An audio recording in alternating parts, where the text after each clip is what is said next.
This is Bloomberg Surveillance with Tom Keene and Paul Sweeney. Why are we upset if we're creating jobs? Inflation's still a thing out there for the everyday consumer. With Lisa Mateo on markets. The economic calendar jam-packed today. And Michael Barr with news. Tensions between the U.S. and China have heated up even more. The best in economics, finance, investment, and international relations. This is Bloomberg Surveillance on Bloomberg Radio.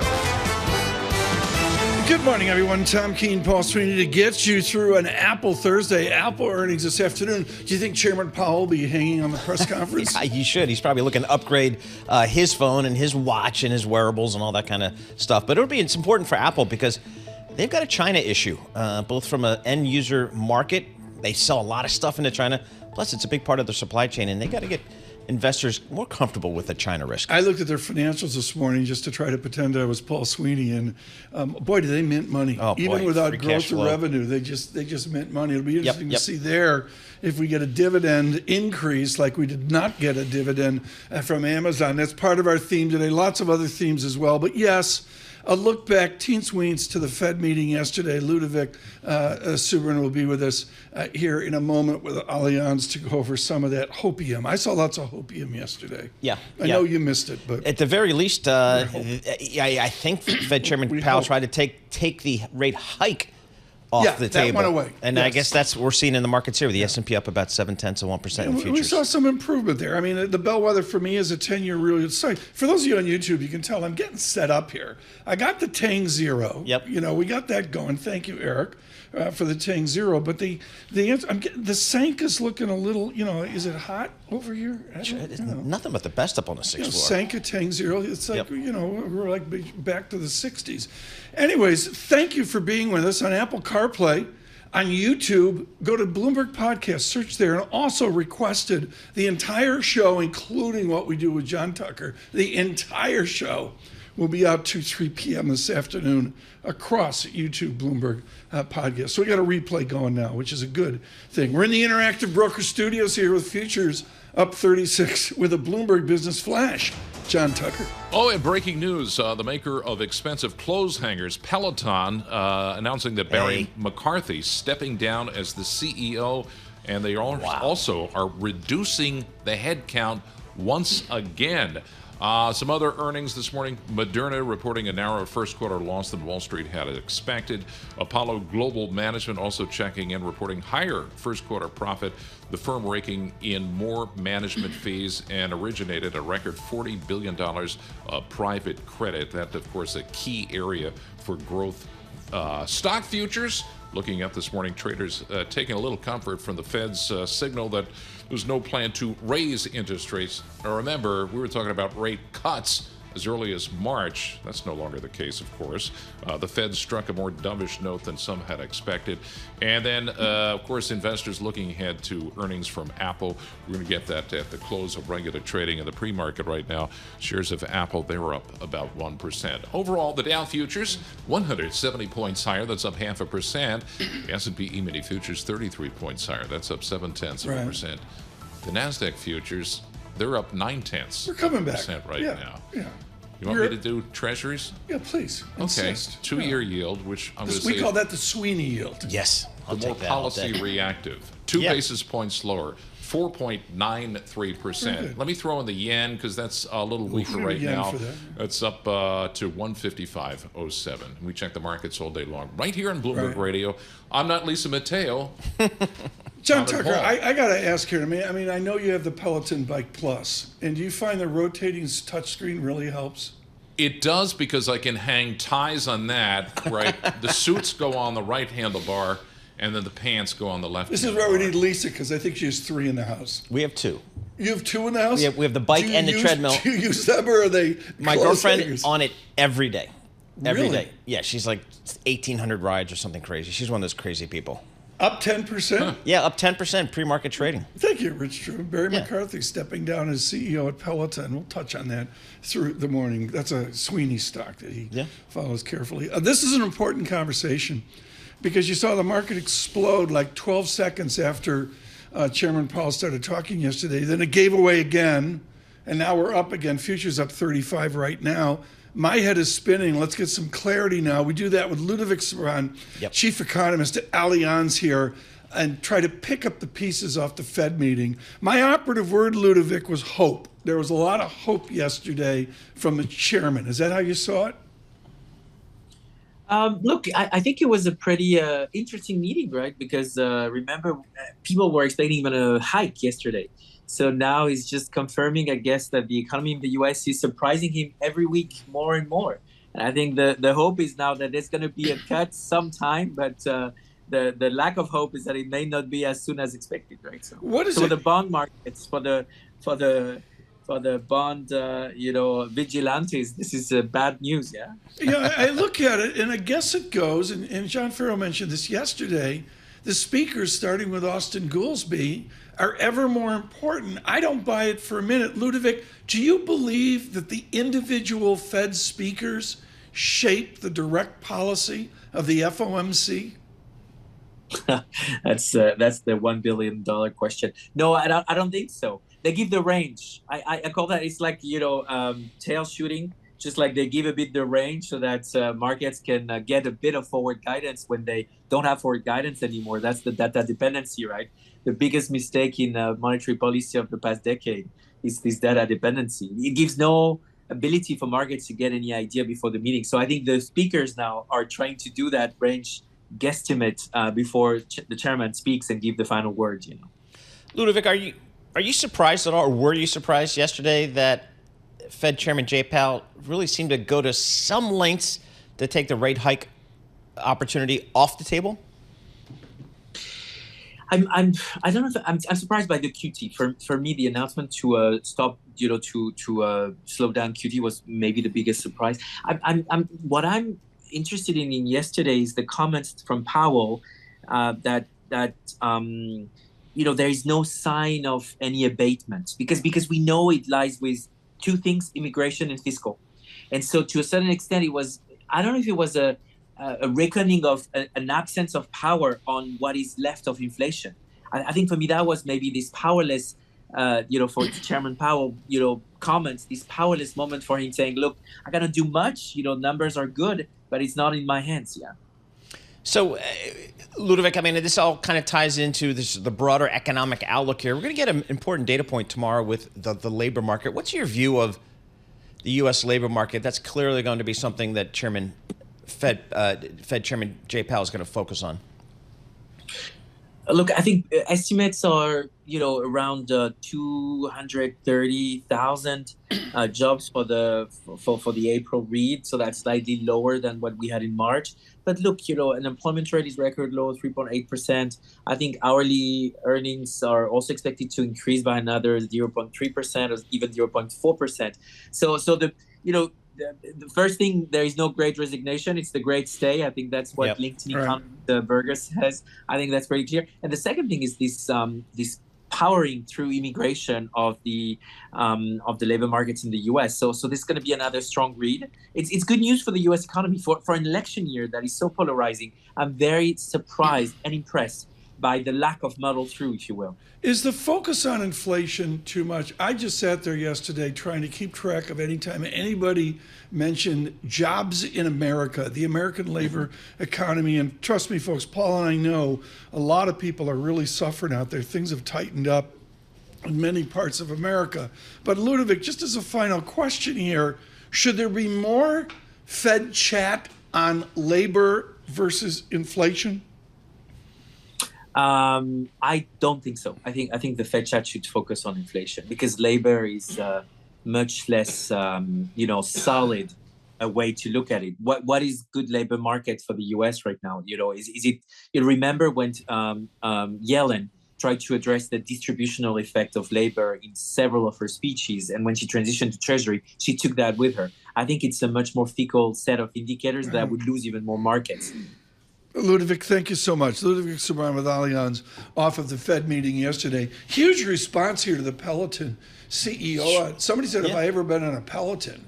I said, I've been on the saddle at the $1 Million Cowboy Bar. I saw that. In Jackson Hole. Had a beverage, $7 martini. It was great. Worth it. And I'm on the saddle in Jackson Hole. I've done that, but I haven't been on a Peloton. Let's go to a Peloton expert with our news in New York City, Michael Barr. Thank you very much, Tom, Paul, and John. Police began removing barricades at a pro-Palestinian demonstrators' encampment at UCLA. Last night, the Los Angeles Police Department declared a citywide tactical alert. Officers in riot gear responded to a massive crowd. The previous night, a brawl erupted on campus after counter-protesters tried to break down a pro-Palestinian encampment. One of the faculty members who came to campus to condemn the brutal attack against peaceful protesters says he has never seen anything like it. They were throwing projectiles at them. They were trying to ram the barricade with all kinds of objects.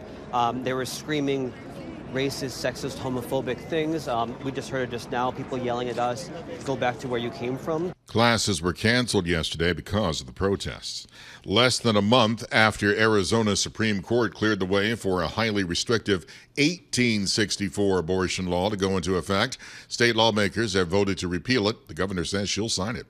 A section of a highway collapsed after heavy rains in a mountainous area in southern China, sending cars tumbling down a slope. At least 36 people are dead, 30 others injured. Testimony is scheduled to resume today in former President Trump's criminal hush money trial in New York. But first, Judge Juan Merchan has again scheduled a hearing to consider whether to hold Trump in criminal contempt for violating his gag order, this time on 4 additional occasions. The judge already ruled Trump violated the gag order 9 times and fined him $9,000 Tuesday. Trump focused part of yesterday's campaign rally in Freeland, Michigan, on the judgments against him in several cases, including the gag order. Unconstitutionally gagged. He gagged me. So I'm not even supposed to be, I would say, talking to you because he gagged me. Prosecutors are seeking $1,000 fines for each of 4 comments by Trump that they say violated the judge's gag order. Global news 24 hours a day and whenever you want it with Bloomberg News Now. I'm Michael Barr. This is Bloomberg. Tom, Paul, John. Damien Cesar, email in if you can or get me on live chat. Guys, tell me they're not going to go to a VAR in basketball. So they're saying the Philadelphia guy last game traveled. And the Knicks game before that was all messed up. But that's part of the sport, right? In the mayhem of it, the refs miss it, right? Yeah. Can we all agree that's okay? You want them to be right, but I'll take the human factor involved in that. Like, I want to keep the umpire back there. I don't want the electronic ball The VAR strikes. thing, like in soccer, it's ridiculous. No, it's ridiculous. It's part of sport. I agree. Go NBA. Yes, I love what they're doing. Why is the game at 9 o'clock? Does the network decide that, Paul? I think the network has a big say in it. It's the New York market, but it's too late. And apparently there is not a West Coast game. The West is already wrapped up. They're doing 2 games right on TNT, right? Yeah, but I think if there were a West Coast game, that would be in the 9 o'clock slot. There's not, so they had to pick one of the East Coast. So basically 100% of kids miss the game. Exactly. I mean, 100%. Yep. It's all there. It's just ridiculous. Yep. I just totally. Is this who fixes this? It's the network. It's the network and the NBA. So it's where I think they're going to get the most money from the New York market. 10 seconds. Paramount update. Nothing. We're waiting for a deal. Tomorrow's a big day because the exclusive negotiating with Skydance, that window closes tomorrow. Ellison. So if there's going to be something with Ellison, presumably it's going to be tomorrow, unless they get an extension. Okay. God, look how much we got in there in 45 seconds. Boom. NBA VAR. Yep. 9 p.m. basketball, Paramount. I mean, we do it all. Futures up 39, they lift. Small stocks up 1.2%. From New York City on Apple CarPlay on YouTube, search Bloomberg Podcast. There's a live chat now. Bloomberg Surveillance. Good morning.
markets, headlines, and breaking news 24 hours a day on Bloomberg Radio, Bloomberg Television, and the Bloomberg Business app. This is a Bloomberg Business Flash.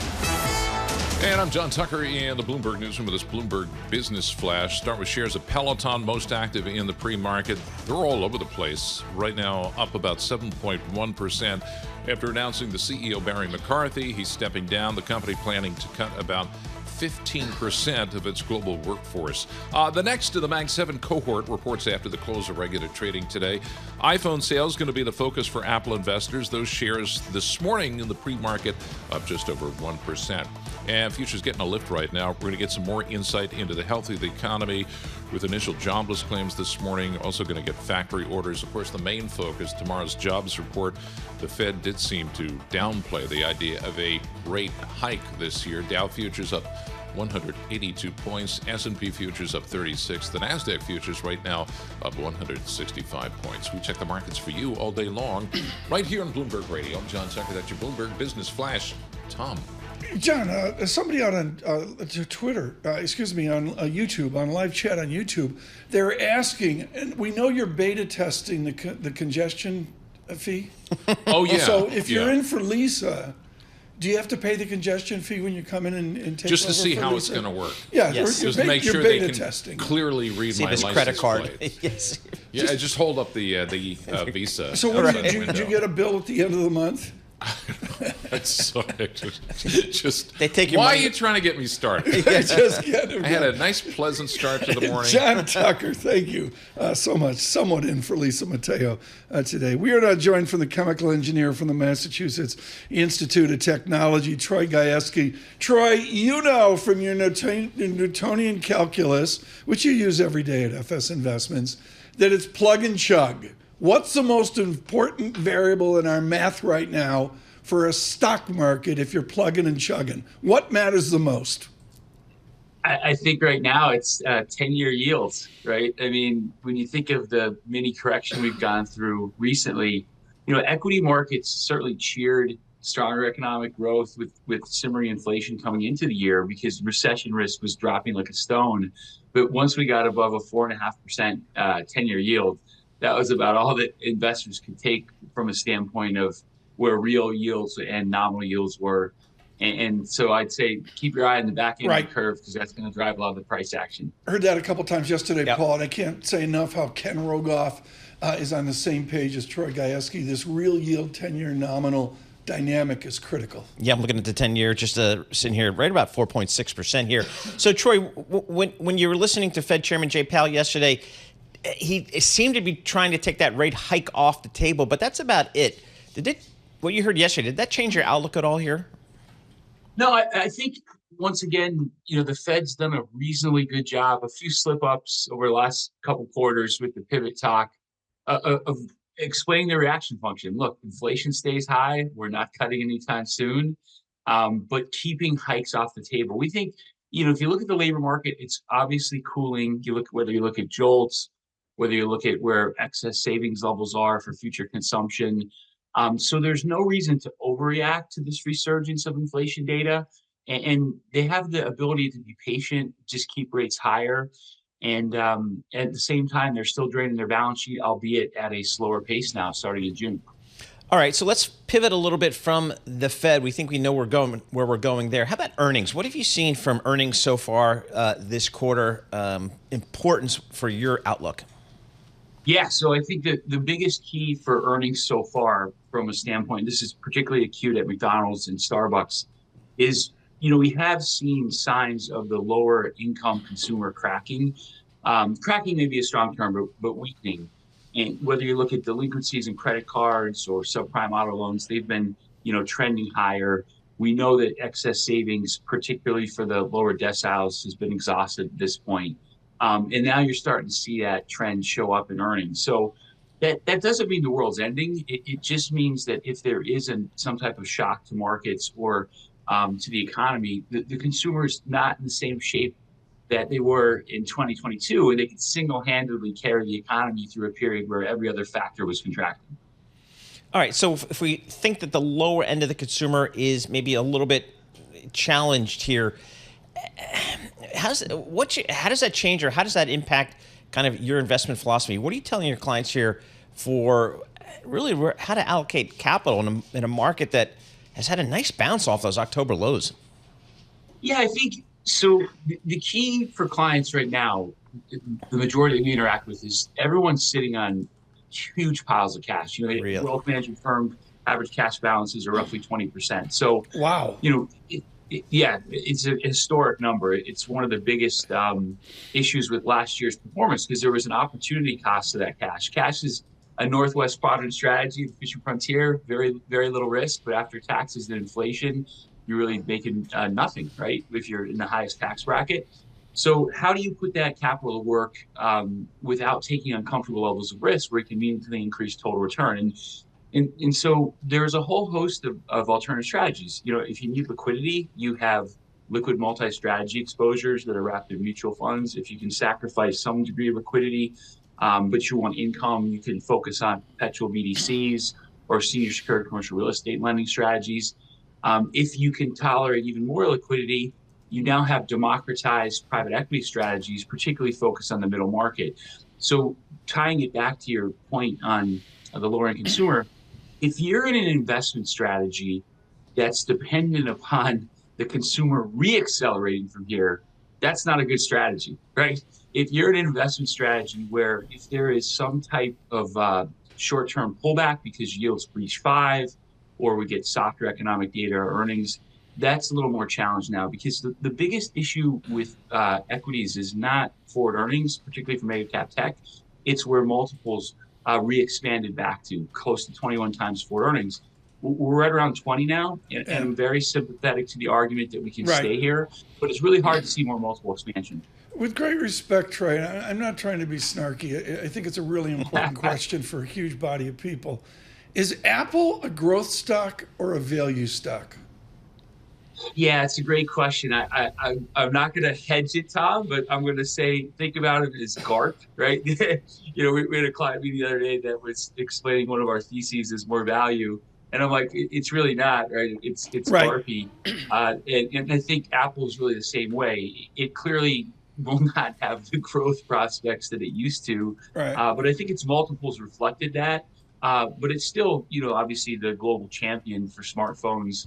And it's just a question of what other new technologies they can bring. Troy Gayaski, thank you so much. FS Investments on the math this morning. Out on YouTube, Paul, nobody told me this. They said, yeah, we're going to do YouTube. Yep. And there's a live chat thing. And I was like, just, are you kidding me? Back to back. Good morning from Munich. Really? Good morning from Marrakesh.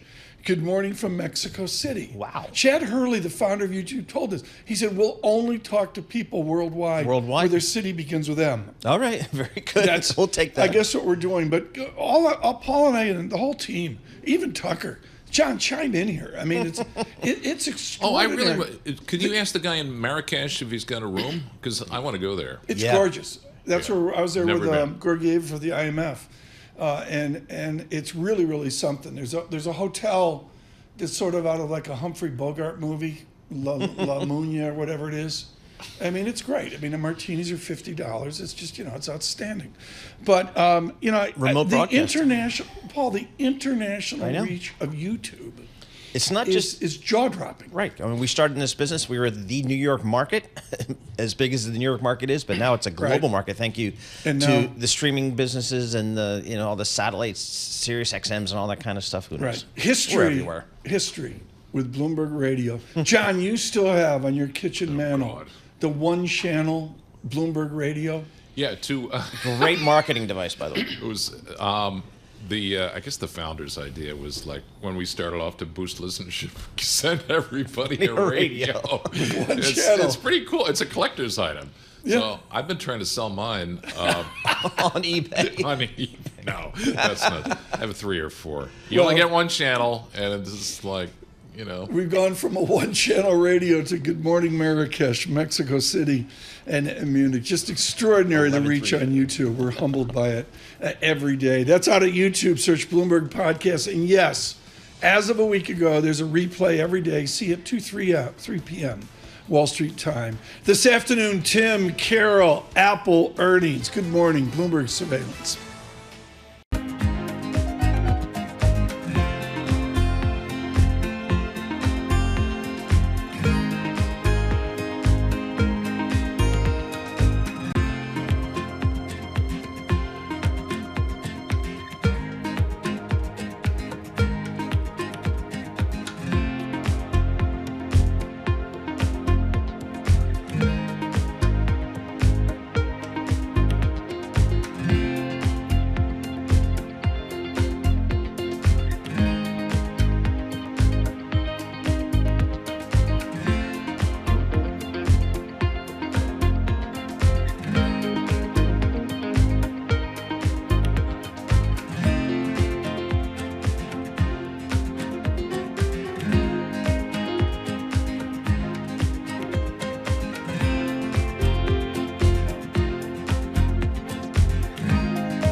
markets, headlines, and breaking news 24 hours a day on Bloomberg Radio, Bloomberg Television, and the Bloomberg Business app. This is a Bloomberg Business Flash. And I'm John Tucker in the Bloomberg Newsroom with his Bloomberg Business Flash. Futures put into a higher open, and you can credit the Fed with this. Traders taking some comfort from remarks by Jerome Powell, interpreted as no interest rate hikes for this year. The Dow futures right now up 167 points, rise of 0.4%. S&P E-mini futures 35 points higher. That's up 0.7%. NASDAQ futures right now up 160 points. That's up 0.9%. In the pre-market, Peloton Interactive, most actively traded right now, up close to 7.5%. They are cutting jobs, and the CEO is out. Also, earnings from Cigna beating expectations for the first quarter earnings, raising the outlook for the year. The pharmacy benefits business, that is a big part of the story. As we look at treasuries right now, 2-year yield, that is down 3 basis points. We're at 4.92. The 10-year, 3 basis points lower. That's at 4.59. We check the markets for you all day long, right here on Bloomberg Radio. I'm John Tucker. That's your Bloomberg Business Flash. Paul and Tom. This is great. New York Turnpike, I-90. The thruway, New York State thruway through the Mohawk Valley out to Buffalo and all that. A little bit west of there, good morning, just west of Missoula, Montana. Wow. You go up, there's Elberton. And, good morning in Elberton. I'm still not over the Flying R Cafe in Elberton went out of business. Really? COVID or whatever. Yep, okay. It was tough. We would stop there for the chicken fried pork tenderloin. Sure, who doesn't? It made La Barrel La Crack look like nothing. Oh, wow. It was like way superior to Cracker Barrel. Good morning out in Elberton, Montana, I should say. Elberton, Montana, just below the Flathead Reservation. Okay, very good. Yeah, we got to reach. We'll go out there in the summer, maybe. Norm's got a Peloton out there. Exactly. Bonds matter. They came in 6 basis points yesterday. Bonds, everybody's recalibrating. Why don't you bring in the gentleman from Morgan Stanley? He's recalibrating this morning. Dan Skelly, Managing Director. He's head of Equity Model Portfolio Solutions at Morgan Stanley Wealth Management. Our good friends over there at Morgan Stanley. Hey, Dan, what did you hear from your Federal Reserve Chairman yesterday? Did it change anything you're telling your clients at Morgan Stanley Wealth Management? Hey, Tom. Hey, Paul. Thanks for having me on, and good morning. So what we heard from Chair Powell was a true reluctance to say the word hike.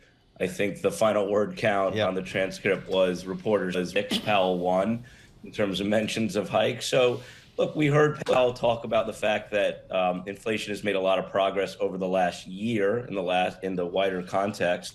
But he admitted that the last several months have obviously seen a stalling in progress based mostly on shelter and wages. And it didn't really change our ultimate view that we will ultimately see 3 cuts this year. That's Ellen Zettner's expectation. You're staying at this is important. Talk about that. Dan, this is important. This morning after that Fed meeting, Ellen Zettner stays with 3 cuts this year.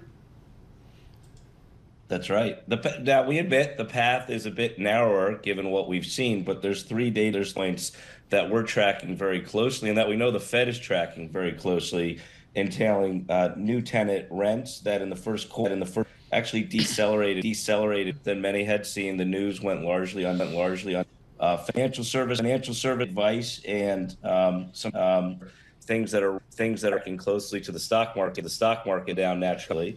And then lastly, goods pricing is continuing to disinflate, along with China exporting disinflation on the back of a lot of excess capacity. So that's some of the things we're looking that will keep us confident, but we admit the path has become narrower. Dan Skelly with us at Morgan Stanley. We're going to redo his audio here right now. Paul, I'm going to go right back. I mean, I know it's a cute phrase, hopium. I saw tons of hopium yesterday, and I get it that people are looking at forward disinflationary vectors. Ethan Harris, retired now, follow on LinkedIn, Ethan Harris, hugely valuable. Yep. But I'm sorry, the hope there that over the next, 3 CPI reports, there'll be an immaculate disinflation. That's all this is about. I think so, Tom. And you look at the historical data, January, February, March. I think it really surprised on the upside on the inflation prints pretty much across the board, which that's what kind of brought back, I think, the sense that, hey, we don't need 6 rate cuts. Maybe 1 or 2 is kind of what the market's discounting. And then we even had the rate hike discussion kind of seep into the conversation. And again, I think that's what the Fed Chairman Powell was trying to take out of the market. Right. They're not really at this point looking at a rate hike. And I said in the middle, you got FOMC go on the terminal. They got one for the ECB as well. I don't know if Japan has one. But you go FOMC go, I'm sorry. The November 7 meeting is 2 days after the election. Yeah, what do you do then? So, 10 p.m., let's assume we have an election for starters. Good point. 10 p.m., the next morning we wake up with Biden 2 or Trump, I guess Trump 2. Yep.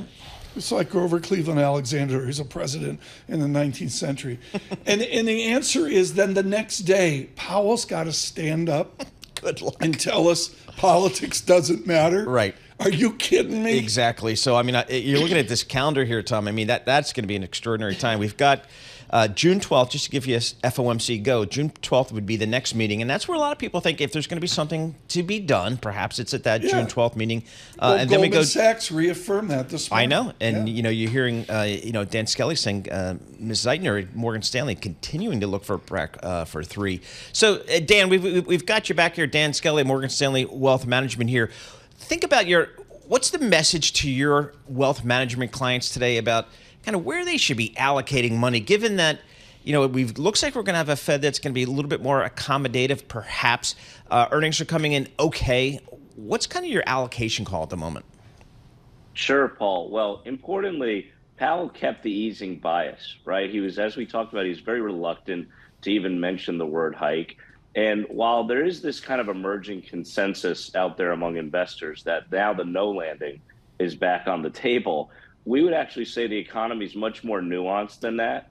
And it's really not your typical flight path, if you will. We're seeing this 2-track economy where early cycle consumer trends are decelerating.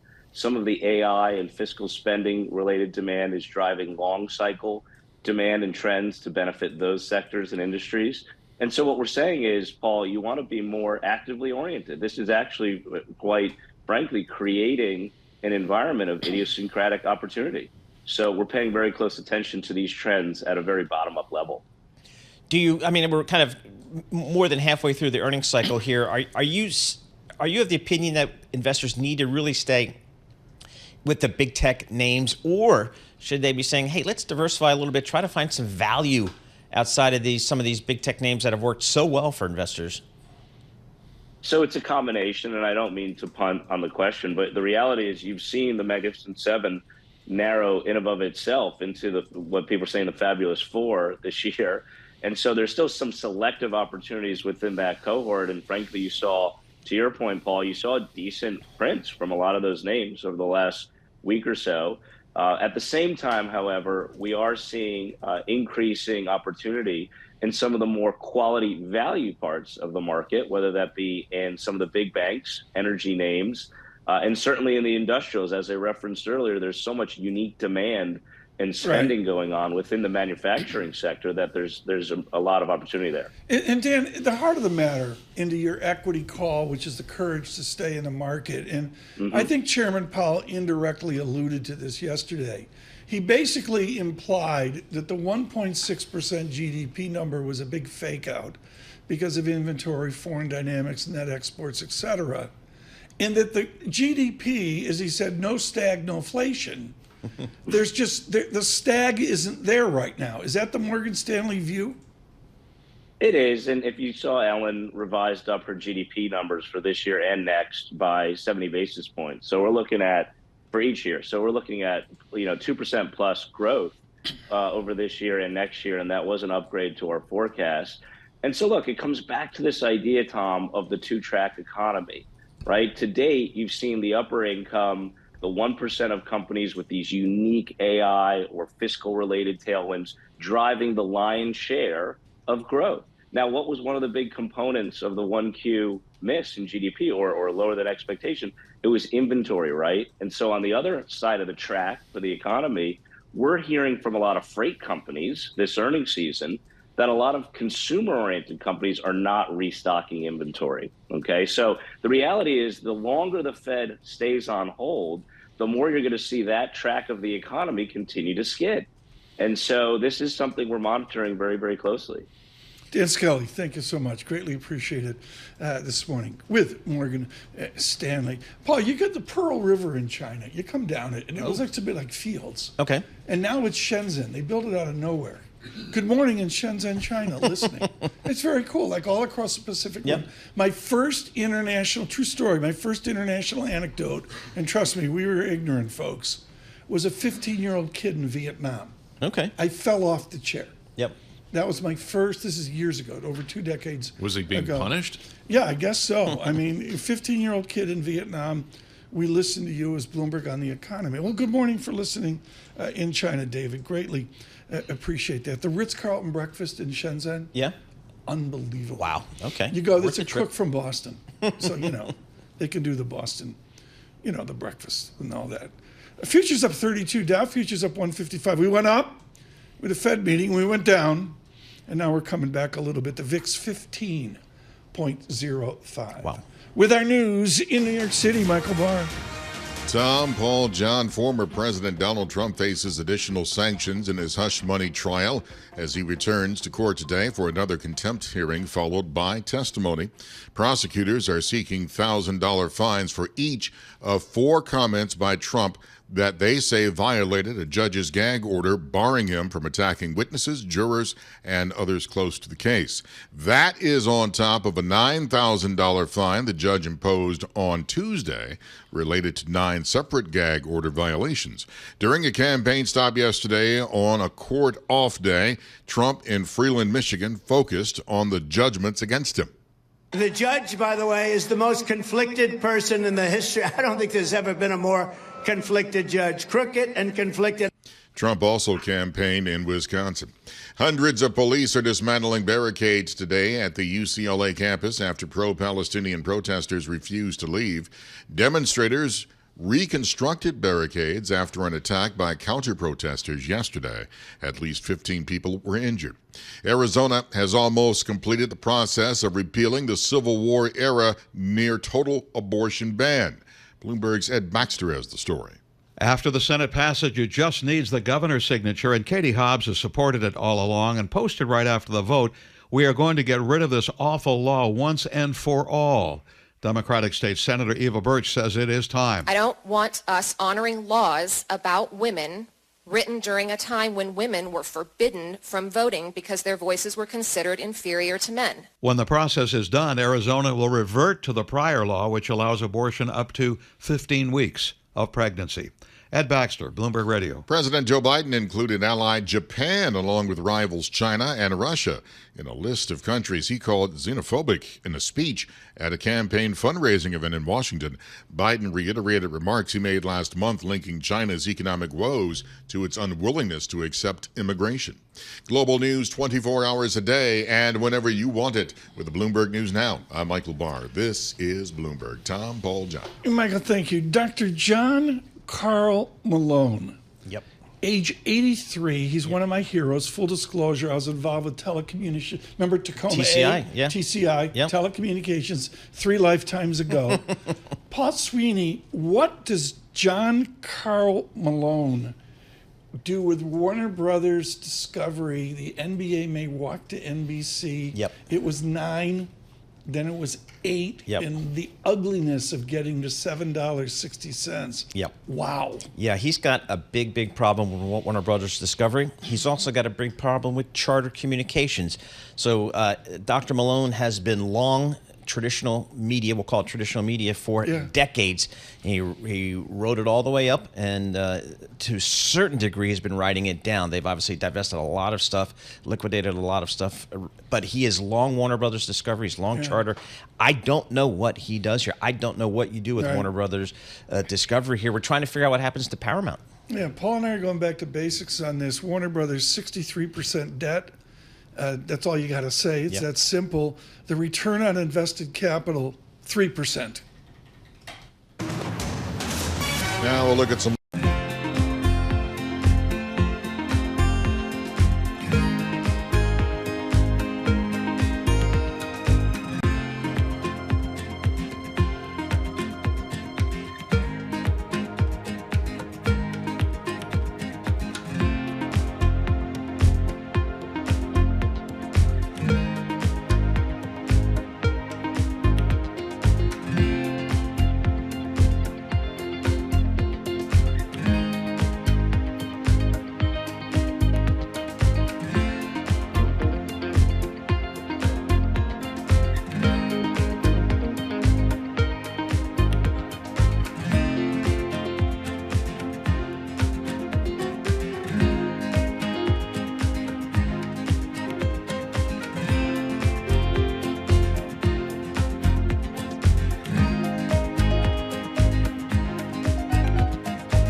markets, headlines, and breaking news 24 hours a day on Bloomberg Radio, Bloomberg Television, and the Bloomberg Business app. This is a Bloomberg Business Flash.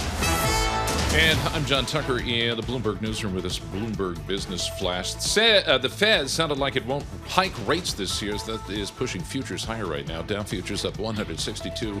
S&P E-mini futures up 32. The NASDAQ futures up 147. Apple in the pre-market up 1% ahead of its earnings after the close of regular trading. Teen clothing retailer Rue 21 filing for Chapter 11 bankruptcy protection. That's according to the court filing from Delaware. The filing marks the third time the company has filed for Chapter 11 protection. Cigna Group with earnings beating expectations for the first quarter. They raised their outlook for the year. The pharmacy benefits business, big part of that story. Shares of Fastly, kind of a standout this morning for all the wrong reasons, down 34%. The infrastructure software company lowering the full-year projections for revenue and profit. If you type EA on your Bloomberg terminal, you'll see 365 companies in the S&P 500 reporting so far this season. Of those, 79% have reported positive earnings surprises. And we check the markets for you all day long right here on Bloomberg Radio. I'm John Tucker. That's your Bloomberg Business Flash. Tom and Paul. John, thanks so much. Paul, retail's a tough business. I mean, I've always been removed from it. And it's just, the securities analysis of retail. The bottom line is you get down to the lower end of the income statement, and they're picking up dimes pennies in front of a bulldozer. Yep, exactly right. I mean, it's just been a super low margin business. You try to, make it on volume, and then the other thing that I think is crazy when you read some of these retail research analyst reports is you kind of got to get fashion right if you're in the apparel business too. Yeah. So not only do you have to sell enough stuff at the right price, but you got to figure out what people want. Eric, can we get Oliver Chen at some point in the next couple days with TD Cowen? Yeah, he's good. I mean, Dana Telsey is wonderful. Got a bunch of other people, but Oliver lives on Madison Avenue. He knows which store's going out here, which one's coming in here. He could tell you going up Madison Avenue, everything Arnault rents. Yep. And owns, and they're buying. Yeah, one of the big stories in New York City, folks, is some of these European houses are buying the buildings. Mm-hmm. Outright as well. It'll be interesting. Futures up 32. Now, a look at the front pages. What's making news around the world? Your daily roundup of today's headlines from major publications. Your daily front pages without Lisa Mateo, brought to you by Interactive Brokers Bond Marketplace.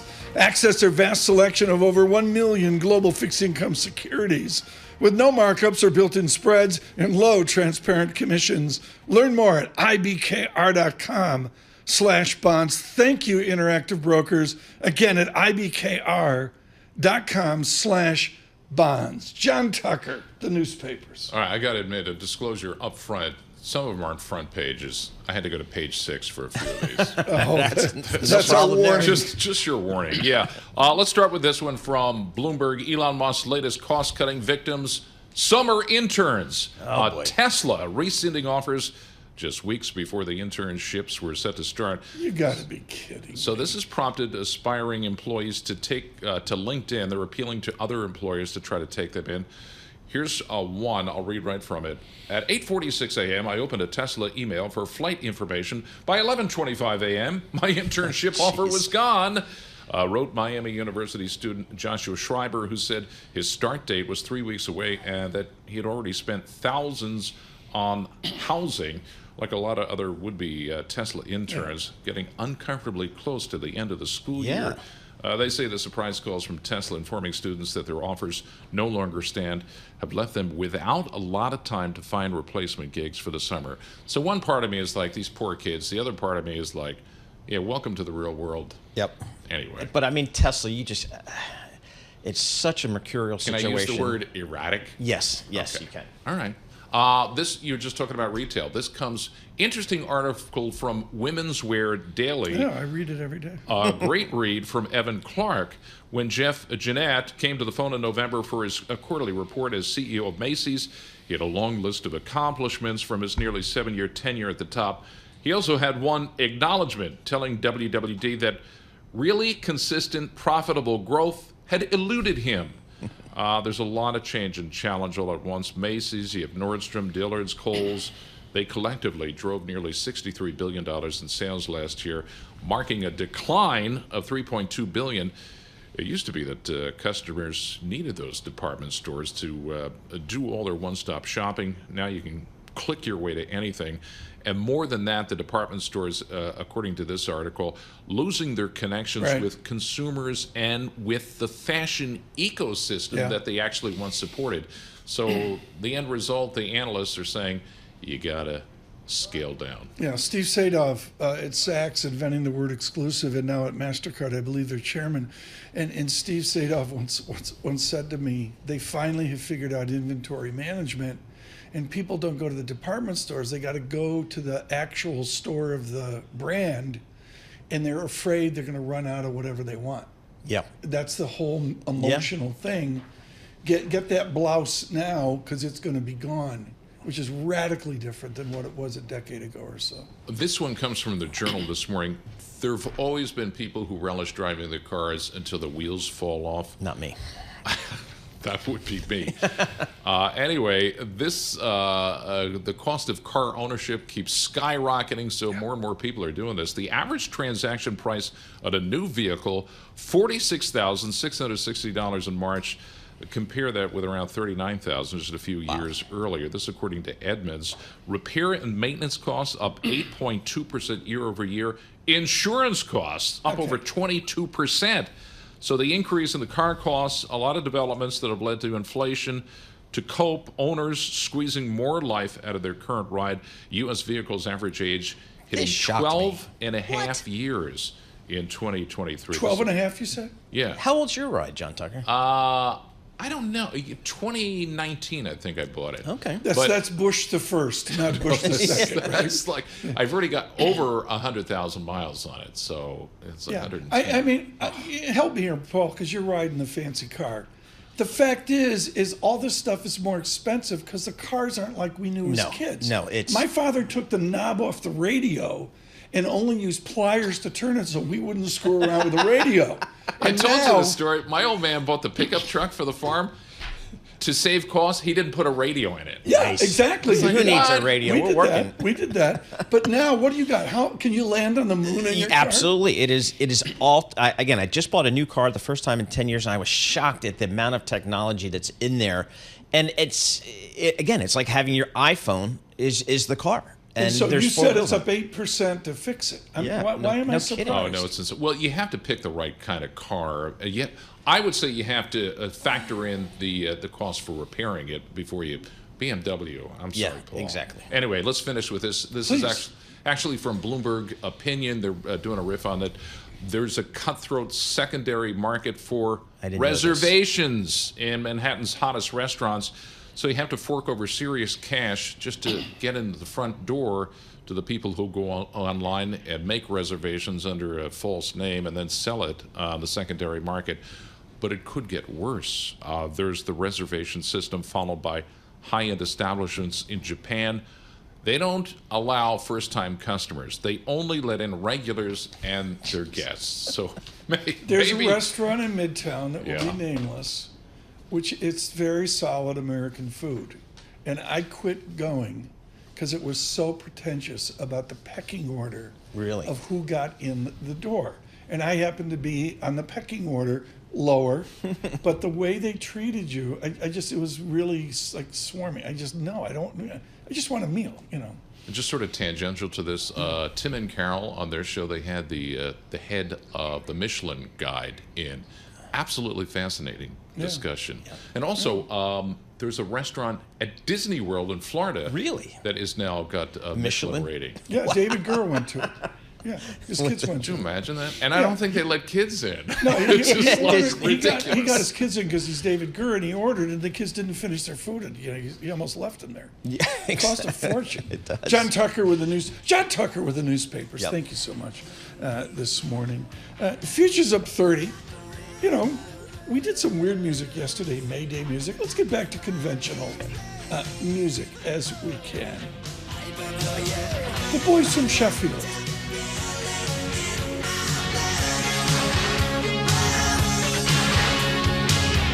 I need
This is Bloomberg Surveillance with Tom Keene and Paul Sweeney. We're addicted to the parlor game, the Fed, the monetary ballet. Where do you see opportunities in a fixed income space here in 24? With Lisa Mateo on markets. AI affecting demand for cloud computing. And Michael Barr with news. Another legal setback for Donald Trump, this time across the pond. The best in economics, finance, investment, and international relations. This is Bloomberg Surveillance on Bloomberg Radio.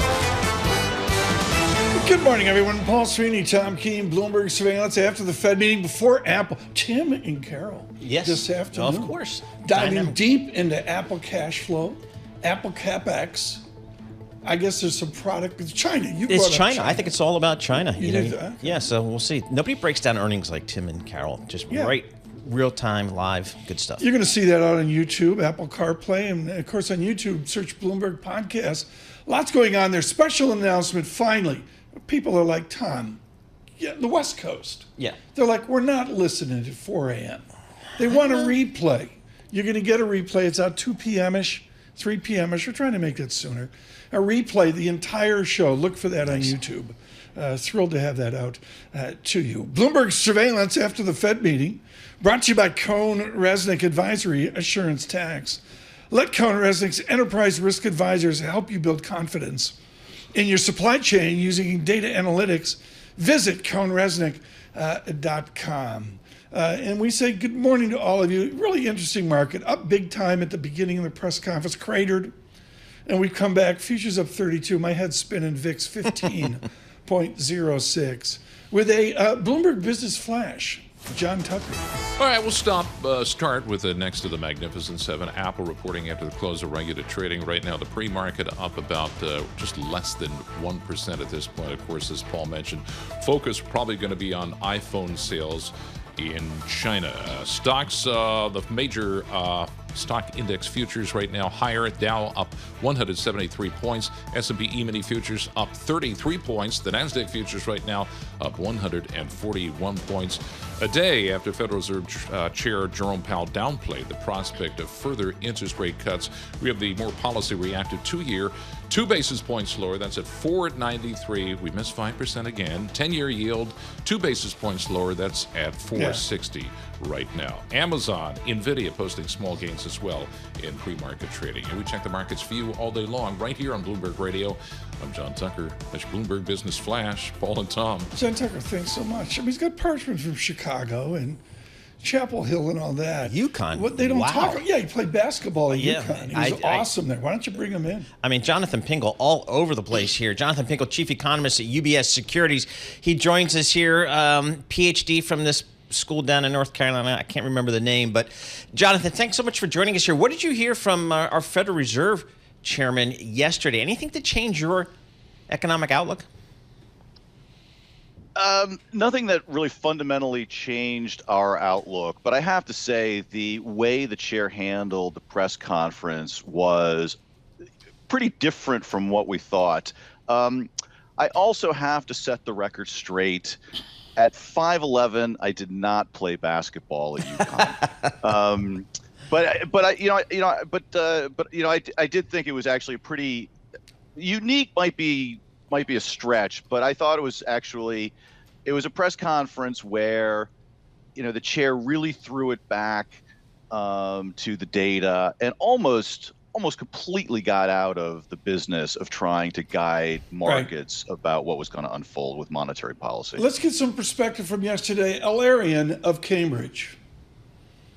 Tom, what I'm worried about, because I truly believe that this is not about lags, that there are structural aspects that are running the equilibrium inflation rate higher than it has been in the past.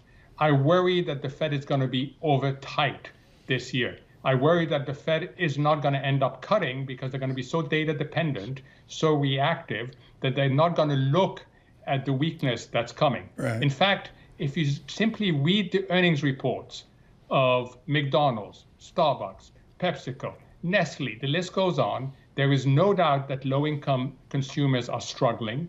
Their balance sheet effects have gone from positive to negatives. The pandemic savings are run down. Their credit card balances are high. They rely entirely on the labor market, entirely on wage income. And if something goes wrong in that labor market, we are going to see this economy slow much faster than anybody would like it to slow. Mohammed Al-Arian, University of Cambridge, there. He'll be with us next week, I'm told. And what's so important here, Jonathan Pingle, is I alluded to it yesterday, the societal impact here. Is this a Fed running policy for the financial markets and the fancy people? Or are they actually looking at the split in America of a lot of people struggling with labor, struggling with jobs, struggling with inflation? So I wouldn't phrase it as they are looking, let's say, at the aggregate. But Tom, I really do have to agree with the question you're asking and Mohammed's general thrust. When we look at what's unfolding in the economy, 2023, the Fed had to fight a lot of fiscal thrust. And while that was happening, you're watching net interest payments for households rise. But if you think about, net interest payments rising for households and the households paying the higher interest rates, that's not the same household as the one who are earning the net interest income. And we actually changed our economic forecast last year. We had been predicting, weakness, seeing this deterioration amongst sort of indicators like delinquency rates and fewer and, cardholders paying minimum balances. But when we broke down how wealthy households were by income bucket, the upper 20% of the income distribution is just awash in cash, liquid assets, and high levels of wealth. And they do a lot of the spending. Paul wants to get in here, but Paul, I can't tell you how this is almost like British economics. And there's a whole heritage of this in Chicago as well. The idea of aggregating our economics now in America, I mean, Meltzer used to yell at me and say, Tom, you got to aggregate. How do you aggregate in this economy with half the nation flat on their back? Exactly right. So, Jonathan, are you of the opinion that, there's a lot of folks out there, both in academia and in practice, that are saying this Fed is already behind. They should be cutting rates now. That if you look at the real-time data, inflation is in fact, I'm not going to say whipped, but certainly under control. How do you think about the Fed, and are they behind? Well, I think in a way they are. One of the reasons you can have that sentiment also, if you look at a Taylor rule, and John Taylor was no dove, and you think that, their long-term dot or policy, their median is, between 0.5% and 1% real, the funds rate should be 100 basis points or more lower by most of those rules. So you can really make that case. But I think one of the things the Fed's doing is it's almost like they've got a short-run neutral rate, and they're updating that with every payroll report. So they've seen sort of the strong economic data, that sort of has bolstered their case that they can wait, and they can keep rates elevated even relative to the progress they've made on inflation. All right. So as we sit back here, Jonathan, are you comfortable? Well, let's just start, get the UBS house call on GDP. How do you think GDP is going to be for the rest of the year and then for next year? Yeah, we think GDP is slowing to roughly 1.5% this year, and then the next 2 years is going to run roughly between 1.5 to 2. Is that staggy? Powell said there's no stag, there's no inflation. Does Pingle say there is stag, there is inflation? Well, we think inflation is going to generally cool over the next few years. Staggy, I don't know.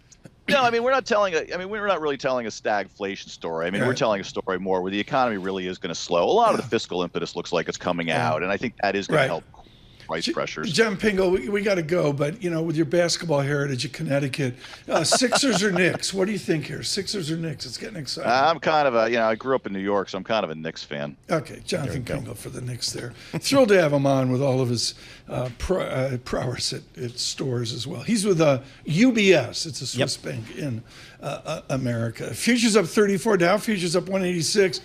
Paul, to me, the VIX speaks volumes. 1920 world's coming to an end. Yep. And after all the gyrations in theater yesterday, 15.03. 15 on the VIX. It hasn't even sniffed 20 for a while, so interesting. Toss up here with our news in New York City. It's either John Tucker or Michael Barr. Let's see. Well, you got the bad one. This is Michael Barr. Oh, no, that's the good one. Thank you very much, Tom, Paul, and John. Police began dismantling some of the barricades and tents erected by pro-Palestinian protesters at UCLA after violence erupted the previous night with counter-protesters. In Washington, House Republicans are promising hearings and vowing to restore law and order as campus protests continue. Bloomberg government's Jack Fitzpatrick has more on the political reaction to the pro-Palestinian demonstrations. There was the vote yesterday on defining anti-Semitism. There has been a conversation about withholding federal funds from universities that don't sufficiently respond in ways that are aligned with Title VI of the Civil Rights Act that bans discrimination, anything anti-Semitic. So there's a really wide range of responses from Congress. Bloomberg government's Jack Fitzpatrick in the nation's capital. Arizona Democratic Governor Katie Hobbs expects to get the bill repealing the state's 1864 abortion ban as soon as today. Without hesitation, Hobbs said she will sign it. I am glad that they finally did the right thing and overturned this or voted to repeal this draconian ban. I'm looking forward to getting it to my desk and signing it and getting rid of this ban once and for all. Yesterday, state lawmakers agreed to repeal it. Today, President Joe Biden travels to Charlotte, North Carolina to meet with the families of the 4 law enforcement officers killed Monday while trying to serve felony warrants. Yesterday, President Biden included allied Japan, along with rivals China and Russia, in a list of countries he called xenophobic in a speech at a campaign fundraising event in Washington. Biden reiterated remarks that he made last month linking China's economic woes to its unwillingness to accept immigration. This time he added Russia, but also long-standing ally Japan, whose prime minister was here for a summit and a state dinner in Washington just 3 weeks ago. Global news 24 hours a day and whenever you want it. With Bloomberg News Now, I'm Michael Barr, and this is Bloomberg. Tom, Paul, and John. Thank you so much. I got to bring it up right now. Obligatory Orioles coverage. We've been doing it. It's like playoff ball. I'm tuning in every night. Yep. And Yankees-Orioles is like it's April into May, and it's like the third week of September. The Orioles look great. Now, yeah, they got smoked yesterday. Can anyone drink legally? I mean, they're like they're like with the Cincinnati Reds. They're like all 19. Well, see, yeah, you're right. They're a young group, and they've learned how to work that salary cap. But boy, they've got a lot of talent. They do, and they look like they're going to be good for a couple of 3 years at least. I mean, they were good last year, really good. Okay. They're going to be good for a while. So it's up for the Yanks can play. I think the Yanks can play with anybody. Their lineup is phenomenal. It just comes down to pitching. Where's Garrett Cole, by the way? Where's our ace? Well, he's hurt. You know, they come back. Chris Sale came back at the Braves, but I'm sorry. With the Padres, I watched Mr. Soto, who I think is since Wade Boggs, nobody commands a plate. Yeah. And he's just the only reason the Yankees, I mean, every game he shows up. He had a walk last night. Yep. Do you count a walk as a single? Yes. I do. Yes, I do. Yes. I do. You get on base on first base, that's a single. That's a single. Plus he can run. The way he was 2 for 4 last night. Right. And I'm sorry, Soto's kept him going here, but what a joy to see playoff ball in May. You got to give a shout out also to the A's. Their bullpen is good. The A's? Yes. The A's, they had Where do they play? 4,600 people in the stands last night. Pittsburgh Pirates. I looked. 4,600. I mean, they're done, right? Yeah, they're moving. Yeah. In 3 years they're moving. Yeah. I mean, got to give a shout out. We got to go. That's our obligatory Orioles talk. We do that on Bloomberg Surveillance. Good morning.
Business Flash. And I'm John Tucker in the Bloomberg Newsroom with this Bloomberg Business Flash. The Fed sounded like it won't hike rates this year, so that's pushing futures up right now. Dow futures up 190 points, S&P E-mini futures up 35, the Nasdaq futures up 148. Two-year yield 2 basis points lower, 493. Apple up close to 1% ahead of the earnings before the close. Peloton Interactive, the CEO Barry McCarthy stepping down after 2 years in the role, as the company also plans to shed about 15% of its global workforce. Challenger Gray and Christmas reporting this morning that job cut announcements fell 3.3% year over year for the month of April. And you want to do golf news real quick? Phil Mickelson. Please. He's given perhaps his biggest hint yet to Bloomberg TV that he's considering retiring from a stellar career in golf, shall we call it. We check the markets and other stuff all day long. Right here on Bloomberg Radio. Yeah, I mean, one of the all-time greats, but I mean, he's been obviously the leader for this live tour and the migration era, so that's been some controversy, but it's been lucrative for him and for a lot of players. But most golfers don't quote-unquote retire. They just kind of play the senior tour. How old is it? 52, 53? 53, something like that. Okay. So still plays great. The PGA's paying a ton of money to Tiger and the rest. What's the new PGA look like? We don't know. It's still diluted. We still have the golfing world is still divided between live and PGA. Both are diluted. Changed. It's not nearly as good a product. Got to bring it back together. I should mention he's speaking to Bloomberg TV interview for an upcoming episode of Latitude with Haslinda Amin. Very good. Awesome. Right now, we do this once in a while where we go from, like a really basic conversation, we're going to get fancy and pro. We can do that with Stephen Englander. He is with the Standard Chartered Bank, and with our question is the #1 cross-rate currency strategist in the world. Steve Englander, really honored to have you on the show today. My basic teaching here, Rudy Dornbush 101, is unilateral intervention doesn't work. Japan has put in a first amount of money, a second amount of money. I guess they have an unlimited piggy bank, but they're really getting nowhere. When do they raise interest rates? Well, I think that's their problem, that, you can think of intervention as sending a signal that you are going to raise interest rates, building a bridge between a point in time when you're not yet ready, but kind of saying, hey, down the road, right, it's coming.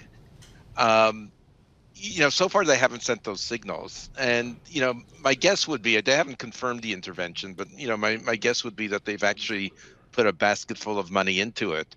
We'll have to see if it succeeds. They tried if it was intervention, it was in a very illiquid part of the day. I got Euro Yen at 165. It's not succeeding. Yep. Steve Englander, what I find so important here is they have an overt national policy to reflate. Has that been successful? From where I sit, it's ephemeral. It's almost a fiction. Have they successfully escaped the disinflation and deflation of decades? I'd say somewhere between a 4 and a 6 out of 10. And imagine what the East German judge gave him. Continue, Steve. Yeah, I think that the issue is that you're reflating by making yourself poor, right? Because the stuff you buy from abroad is more expensive. That's not what they really wanted in terms of reflation. But you do see some sign that wages are picking up. So to say that it has completely failed is wrong. Paul Sweeney, the late Martin Feldstein would be screaming right now. This is just bad theory. Well, that's all there is to it. That's kind of where I wanted to go. Steve, I mean, just historically speaking, for those of us who don't follow currency markets that closely, do interventions usually work or ever work over the intermediate to long term? Oh, I mean, that's such a controversial question. And it's not even clear why they should work, because, most of the time what you do in the foreign exchange market, you undo in your domestic market. Exactly. So, there's no change. But like I said, sometimes if the market sees it as a signal that you're ready to change policy, that something fundamental is going to shift, sometimes it makes something that would have happened in 6 months happen now. but there has to be the thing that's going to shift. And so far, they really haven't sent a very strong signal that anything is changing. Okay, so what should we watch for, Steve Englander? If we announce they're 0 for 3 now and 0 for 2 recently on some form of unannounced intervention, what's the to-do list for the leadership of the nation? From where I sit, they've got to capitulate and get to a normalized rate structure. Am I wrong? Well, you can't have everything, right? So, you can target your exchange rate, but it means that you have to change your monetary policy. You can shut down, your capital markets, right? Make it harder for money to leave, like, China and some other countries do. But if you're saying we want open capital markets, we want monetary policy to be dictated by domestic fundamentals, your exchange rate's going to go where the market wants to take it. Okay, let's go with Standard Chartered Bank. And folks, Standard Chartered Bank is definitive Pacific Rim and more EM analysis. Bill Winter leading the charge there. Steve Englander, from the Standard Chartered view, how will the Pacific Rim countries, led by a 30% appreciation of Chinese yuan versus yen, how does Sing dollar, how does Taiwan, how does the ringgit, et cetera, how do they react from this madness in Tokyo? If we were having this conversation 100 years ago, you'd be asking that question about, sterling. If we were having this conversation 40 years ago, the yen would really matter because they were this export power. And on the margin, they were this sort of competitive edge. Now they're kind of in the pack. They're in the peloton. So, one thing that's really clear, you would expect that with that kind of depreciation, Japanese exports will go to the moon, but they haven't. So I think the impact on the rest of Asia is much less than you would have expected. Nobody likes it, but the bad part that you would have expected from the yen being so weak and in theory being so competitive, that's just not showing up. Steve, when you talk to your institutional clients over the last several days, are they buying the yen? No. What do they? I think what do they need to see to step in, do you think? Well, as we were saying earlier, I think they need to see some sign that rate differentials are narrowing. If as long as they're 400 basis points between the U.S. and Japan, you'd better be convinced that there's a truckload of yen buying going to come from somebody to jump on it. And I'd say that most of them would say if it went down to 150 or 152, we would be selling yen, not buying it. Okay, well, let's finish up with this. The impossible trinity is goaltending and defense and offense on the Montreal Canadiens. That's the original definition of impossible trinity. I'm doing this for Englander of Montreal and to the late great Tobias Lefkovich. Yep. Steve Englander, just simply here, there's an impossible trinity. Krugman wrote the book on this. What do they need to do now to stop this intervention juvenility? What does Japan need to do? Look, it's a tough one. And, I'd say on the Canadians, I'd take 1 out of 3 out of that trinity at this point. But I think the BOJ just has to, sort of suck it. Look, a lot of countries in the world, they've raised interest rates. We've seen it in the U.S. The damage hasn't been as bad as expected. It's possible that the Japanese economy won't, fall on its face if they raise faster. But they kind of have to decide. We touched 160. Was a big level. They clearly didn't like it. Perhaps they'll say, look, it's the damage from a weak yen is enough that we're going to change monetary policy. But there's no magic bullet there. Steve Englander, thank you so much. Can't say enough about it. Steve Englander with the Standard Chartered Bank this morning. Paul, my message there is there's lots of theory on this. Yeah. And the Japanese somehow think they have a different playbook, a rule book, and they don't. We'll see here. Again, they haven't confirmed anything in terms of intervention. The market believes there's been at least a couple of interventions just in the last couple of days here, but we got the yen a little bit steady here today, I guess, a little bit, 154.63. Stephen Englander, the Standard Chartered Bank. Those are the kind of voices we like to do as well. Economic indicators coming up here, lots more ahead. From New York City on Apple CarPlay, Android Play, on YouTube, search Bloomberg Podcasts. Bloomberg Surveillance.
markets, headlines, and breaking news 24 hours a day on Bloomberg Radio, Bloomberg Television, and the Bloomberg Business app. This is a Bloomberg Business Flash. And I'm John Tucker in the Bloomberg Newsroom with his Bloomberg Business Flash. Stocks right now look set to open higher a day after Federal Reserve Chair Jerome Powell downplayed the prospect of further interest rate hikes. And we're going to get more insight into the health of the U.S. economy, waiting this morning for initial jobless claims as well as factory orders. But the main focus, that's still tomorrow's jobs report. And here they come. Initial jobless claims up were 208,000 for the week ended April 27th. That actually is a little lighter than expectations. We were looking for 211,000, but again, 208. And then the factory orders, still waiting for that. Right now we have futures. They are higher. Dow futures up 168 points. S&P E-mini futures, they're up 32 points, 31 points we'll call it. NASDAQ futures right now up 129 points. The 2-year yield down just 1 basis point. It was down 2 before at 494. We check the markets for you all day long right here on Bloomberg Radio. I'm John Tucker. That's your Bloomberg Business Flash. Paul and Tom. Claims are something there. Thank you so much, John. It's 208, 208, 2 weeks in a row. I look at the 4-week moving average. Don't have it in front of me, but, you know, I'm sorry. There's all this inflation chit-chat, and the answer is the job economy has to break. Yeah. And where is it, Paul? I don't see it. I mean, again, we've consistent. These jobless claims have been coming in right around this 210,000 level for a very long time. So that's solid data. The Economic Indicators with John Tucker, brought to you by Commonwealth, supporting more than 2,000 independent financial advisors with the solutions they need to grow a thriving business. Commonwealth, go where you grow. Visit commonwealth.com to learn more. What's great about this and this next guest is at Chicago, the idea of macrobabble, the Fed, blah, blah, blah, blah, blah, is just look at the microeconomics of the nation. Joining us now out of Chicago, Chief U.S. Economist with Bloomberg, Anna Wong. Thrilled that Dr. Wong could come in here after the hopium that I saw yesterday. There's about supply and demand in price theory, Anna Wong, and the chairman early on alluded to this. Just, Dr. Wong, are we beyond the pandemic? Are we beyond the supply disruptions that he spoke of yesterday? Yeah, Tom, I'm so glad you mentioned price theory because very few people, increasing dwindling of a number of people are talking about price theory nowadays. But John Tucker was talking about it this way. What's the bar in New Jersey you go to, the one that overlooks the boats? Which one? There are about 50 of those. Continue, Anna. Okay, so I thought Powell talked a lot about supply yesterday, but in a positive way. I think he is, he was asked several times whether a hike could be on the table, and he rejected all those attempts to get him to say that a hike is on the table. And that's because he's pinning a lot of hope on favorable supply factors. So Tom, he's going further than thinking that the supply bottlenecks from pandemic is going away. He's actually thinking there's actually now positive supply factors in the economy, which is how you can have very low jobless claims, very buoyant labor market while having disinflation. So at least that's his worldview. So, Anna, again, you're right. He was trying to take that hike off the table. Do you think that was the right decision, or do you think the economic data suggests that maybe we still need something along those lines?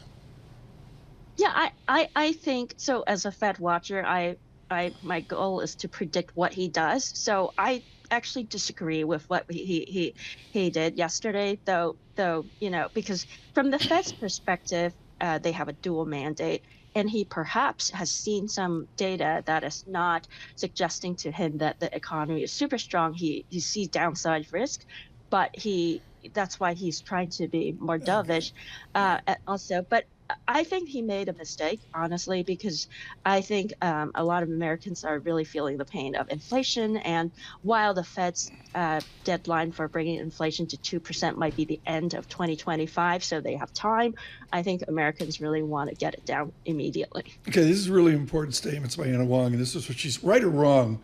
Wong is really, I mean, it's just as simple as this, always thought-provoking as well. Have they just gone to hopium? I mean, that's been my theme this morning, Anna. I've never seen anything like this in my life. Aren't we data dependent in a good way where we just look at the data? I look at claims, granted it's just one little tea leaf and it's asymmetric, but claims is a fully employed America. He can't ignore that. Well, he is definitely taking a lot of signal from the claims. We actually have a piece on the terminal right now talking about why claims is no longer a leading or reliable indicator of the employment picture. And that's because if you think about it, more than 7 million immigrants has come in the last 3 years. Right. And suppose only 3 million of them is employed in the job market right now, and they are laid off. Would they be eligible to apply for claims? No, they won't be. Paul, did you just see this? Dr. Wong just threw me under the bus. Yep. Orlick never would have done that. She threw me under the bus and said, Tom, read my damn claims article because you don't know what you're talking about. But this is key, Paul. And what we're going to be talking about this summer, which Anna Wong's already on, is the immigrant and migrant effect on employment. Exactly right. So, I mean, Anna, as we think about the jobless numbers we're going to get tomorrow, I guess the consensus is 241,000 jobs added. Is this still a strong labor market? It seems strong to pretty much everybody here. 3.8% unemployment rate. Yeah, Paul, to your earlier point, does Powell need to hike some more? I do think that some of the increase in the strong job number is real, that we should take signal of the very strong non-farm payroll in the past 3 months. But the key there tomorrow is, once again, the huge discrepancy between the household survey and the non-farm payroll. And the reason why they're different is because non-farm payroll is capturing all these multiple jobs where people who need to work part-time because they wanted to make more money because of the high inflation. So they're capturing all these marginal jobs, not full-time jobs, not the good jobs that you want. There's a whole bunch of extra stuff. Yeah, let me tell you, Anna, a lot of our listeners and viewers really agree with what you're saying. What would happen if they start cutting rates, even if they don't get a trend, a Greenspanian measured vector? What would happen to our world if they actually said, we're looking at Anna Wong's full-time, part-time mix, we're just going to cut rates a little bit? Would that be bad? Well, I thought Powell did the right thing in December from his point of view. He's trying to prevent a recession, and it was actually teetering at that point. And now we saw that in the past 4 months, the whole economy really bounced back. And so I think if he does want to cut because he sees weakness, the economy will really bounce back, except that inflation returning to 2% would be pushed back farther. All right, so let's step back, Anna, here. Love to get the Bloomberg economics call here. Where do we think this economy is going? If you want to quote your GDP call, I just want to get a sense of where this economy is going, because there's a real disagreement, I think, out there. Yeah, Paul. So we really look deeply at figuring out this puzzle because it's so puzzling. Everything's so puzzling right now. But our model is telling us that because of Powell's December pivot, and he didn't reverse it yesterday. I thought he would, but he is far from reversing it. It means that unemployment could be peaking, this month or next month, and thereafter would be lower, would be going down because the cumulative effect of past rate hikes would have worn off in the second half of this year. And also, inflation would be about 0.5% higher at the end of this year as a result of not reversing that pivot. So that's the path that the economy on if Powell does not put in more hawkish restraint. But that said, if he decided to forego the rate cut in July and wait until December and even talk more hawkishly in the next couple of months, he can take back this stimulus, and then unemployment rate will be rising throughout the year. Yeah. You're a saint, Dr. Wong, because I'm people know this. I just look at the parlor game like, are you kidding me? And I'm looking at the labor economy and employed Americans. I think her point there, folks, on part-time, full-time economy really has some merit. Anna Wong, right or wrong, she's been just absolutely outstanding for Bloomberg Economics, thinking about the state of the American economy. Futures up 36. Bloomberg Surveillance, well, we're brought to you by Build America Mutual. They insure U.S. municipal bonds that finance essential American infrastructure and provide guaranteed income to improve any portfolio. Be part of building America. Invest in BAM, B-A-M. BAM. Build America Mutual Insured Bonds. Invest in BAM Insured Bonds. With our news in New York City, here's Michael Barr. Thank you very much, Tom, Paul, and John. There is an ongoing crackdown on campus protests over the war in Gaza. Police began dismantling some of the barricades and tents erected by pro-Palestinian protesters at UCLA after violence erupted the previous night with counter-protesters. And there is late word police apparently used rubber bullets on protesters. Meanwhile, Secretary of State Antony Blinken met with Israeli leaders today, pressing for a ceasefire deal. Blinken is pushing Hamas to accept the current deal, warning that Hamas would bear the blame for any failure. If Hamas actually purports to care about the Palestinian people and wants to see an immediate alleviation of their suffering, it will take the deal. Secretary Blinken spoke to reporters in Ashdod, Israel. Former President Donald Trump returns to a New York courtroom today as his hush money trial resumes. Meanwhile, billionaires Howard Lutnick, John Paulson, and Woody Johnson are among the wealthy donors hosting a Manhattan fundraiser for the presumptive Republican nominee later this month. A Bloomberg exclusive, Huawei Technologies, the Chinese telecommunications giant blacklisted by the U.S., has actually been secretly funding cutting-edge research at American universities. Bloomberg's Amy Morris is in Washington. Huawei is working with Optica, an independent Washington-based foundation. Huawei is the sole funder of a research competition that's awarded millions of dollars since its inception in 2022. A non-public document reviewed by Bloomberg states that Optica shall, quote, not be required to designate Huawei as the funding source or program sponsor of the competition, and that the existence of the agreement is considered confidential information. It is one strategy Huawei is using to remain at the forefront of funding international research, despite U.S. restrictions over concerns that Huawei technology could be used by China as a spy tool. In Washington, Amy Morris, Bloomberg Radio. Global news 24 hours a day and whenever you want it with Bloomberg News Now. I'm Michael Barr, and this is Bloomberg. Tom, Paul, John. And Michael Barr, thanks so much. Greatly appreciated. Good morning in Houston. Someone in Houston saying it's a little slow down there. I don't know where energy really fits into this. You know, we're hearing people say, look at the energy stocks. Yeah, I'm looking at WTI crude oil here, just below $80 per barrel, so it's kind of off that peak. But, boy, you think about the average cost of production down there in Houston and $40-50, they're making money. Good morning in Marrakesh. I really enjoyed it there. I mean, we're going back. Go back. There's a hotel which is like Lauren Bacall, Humphrey Bogart, La Moon. It's pretty fancy. And, you know, you could go in there. You could get, you know, it's like a diner. Okay. They get a salad niçoise. They get the ceviche de dorade. It's fancy. It's like got a painted ceiling, and there's like 14 different restaurants, and you can hang out by the pool. Belchunas would be out by the pool. Exactly. You know. All right, we'll gas up. I could see an ETF conference at La Moon in Marrakesh. Yeah, there's no ETF conferences in Cleveland. They're always in Miami and Marrakesh. Exactly. Where's he next week? He's in like Europe, right? Yeah, he's going around Europe. He's preaching the gospel of ETFs to our European clients, and so it'll be standing room only everywhere he goes. And Greifeld, when she does the ETF racket, she looks like Audrey Hepburn in Charade. She's carrying like 6 Louis Vuitton bags. It's amazing. I know. They get great guests talk about ETFs. It's been one of the greatest themes just in the last 20 years from my perspective, the amount of money that is going into ETFs. Look for our ETF coverage, and it doesn't stop. As Paul says, it just grows and grows. You wonder what the next big thing is going to be for ETFs. Our next big thing is a legit rally in the market. Futures up 42. NASDAQ up 1%, up 171 points. And the VIX now under 15, 14.96. That real yield, it came in 2.22, 6 basis points off the Fed meeting yesterday. From New York City, this is Bloomberg Surveillance.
markets, headlines, and breaking news 24 hours a day on Bloomberg Radio, Bloomberg Television, and the Bloomberg Business app. This is a Bloomberg Business Flash. And I'm John Tucker in the Bloomberg Newsroom with this Bloomberg Business Flash. Let's look at the data.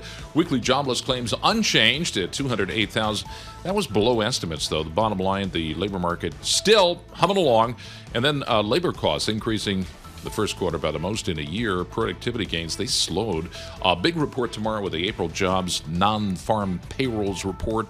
Stock futures right now higher, getting some steam from the Fed meeting where the tone was no rate hikes this year. Peloton, most active. They were up close to 11%. CEO is out. They're cutting 15% of jobs. The yen was weaker, but looks like that has turned. Now it's up. Stronger, about 0.1%. This underscores rising volatility, making the carry trade less attractive. I keep getting questions like, why do we care, and what's the carry trade? That's when you borrow the yen, swap it for dollars, use the proceeds to buy U.S. assets like treasuries. Nice. And what are you doing here? Why aren't you on some trading desk, John? Whipping the stuff around. That's a really good question. Because I lose billions of dollars. Those for shareholder money. Dow futures up 233, getting a pop. S&P futures, they are right now up 40. The NASDAQ futures up 164. 2-year, now it's down 3 basis points. It was down 2 before, down 3 basis points, 492. We check the markets for you all day long right here on Bloomberg Radio. I'm John Tucker. That's your Bloomberg Business Flash. Paul and Tom. John, thank you so much. Every once in a while, somebody jets in from London, from Europe, of such esteem that we beg for them to come into the studio. And we are thrilled in America today and across this nation to introduce to you Richard Portis, who, to say he's professor of economics at London Business School doesn't even describe his work as an American in England across all sorts of universities, including leading US universities. When you were at Yale and you were a Rhodes Scholar, this is a few years ago, to say the least, what was the first day like at Oxford? Unbelievable. The first day was getting off the boat at Southampton and being met by a chap in a bowler hat with an umbrella, right? And that was our introduction to the whole scene. Getting to Oxford, it was just lovely. It didn't, you didn't see the incredibly terrible winter that was coming, where everything froze. We had 6 weeks of couldn't take a shower because the pipes were frozen. Well, they didn't have internal plumbing back then. I mean, Richie says a certain vintage. One of my great moments with Bloomberg, Professor Portis, was Michael Spence quietly saying to me, I remember sitting in class with John Hicks. Which of the giants in economics gives you that memory, like the laureate Spence had with Professor Hicks? Well, Sir John was also my teacher, and helped me, guided me on my thesis and so forth. Does the conventional economics of that time, like the Begg, the one-volume standard British textbook from John Begg, does the conventional economics work at the Fed today or at the Bank of England? No, I think, in fact, we do need some changes, and there's been a lot of discussion of changes in forecasting, how you do forecasting. The trouble is that people think of economists, macroeconomists in particular, as forecasters. Most of us are not forecasters, and yet the focus is on what did the forecast get wrong, how did they get it wrong, and how do we fix it? And there's some importance to that. And Ben Bernanke just did a review of the Bank of England's forecasting performance, and I think it's the focus on that is excessive, but people carry the can. And the chief economist of the Bank of England now is on the hawkish side, partly, I think, because he was so scarred by getting... They're fighting the last war. By getting the forecast wrong, right? No, but seriously. Exactly. What I see out there, and we don't, Tim Besley would do this with economic history, but the fact is, Professor Portis, we're all fighting the last war, and some people are 2-3 wars behind. I fear that. I fear that's right. And they don't take account of really important changes. For example, immigration. Immigration has been a big, big factor in the soft landing in the United States, in the relatively good performance of the British labor market, and And people don't, immigration is bad, right? But actually, from an economist's point of view, that's not so. So, Dr. Portis, we'd love to just get your view of the British economy these days. We know here in the U.S. we talk about the exceptionalism of the U.S. economy versus other parts of the world, including China. Talk to us about the British economy. Give us an update. British economy is not in very good shape, and the British polity is not in very good shape. We are in a transition. We will certainly have a new Labour government. The Conservative government really has gone up, down, and sideways in its economic policies, and it's really hard, actually, for the markets to deal with that. But the economy itself is not performing well. It's just we may have had what you call a technical recession at the end of last year, but however you label it, we are in a very slow growth period, and that, on the other hand, inflation has come down. If I talk to anyone of your stature, there's always a focus, and with Richard Baldwin, you've really thought about the Eastern European experiment. And I don't want you to weigh in on like the war in Ukraine, but did we overreach? Robert Gates and Condoleezza Rice a lifetime ago were really worried about the overreach. Mearsheimer of Chicago has said flat out we overreached. Others disagree. Did we overreach in our move eastern in Europe? I don't want to get into the politics of that, although I have strong views. But economically, on the whole, the addition of 10 countries to the European Union in 2004 has been a positive. It's been good for labor markets. It's been good for reallocating production to lower cost venues and so forth. So that's, I think, on the whole positive. And some of those economies have been growing very well. Poland is an exceptional case, and Poland is very big, of course. So on the whole, the strictly speaking economic experience of enlarging the EU has been positive.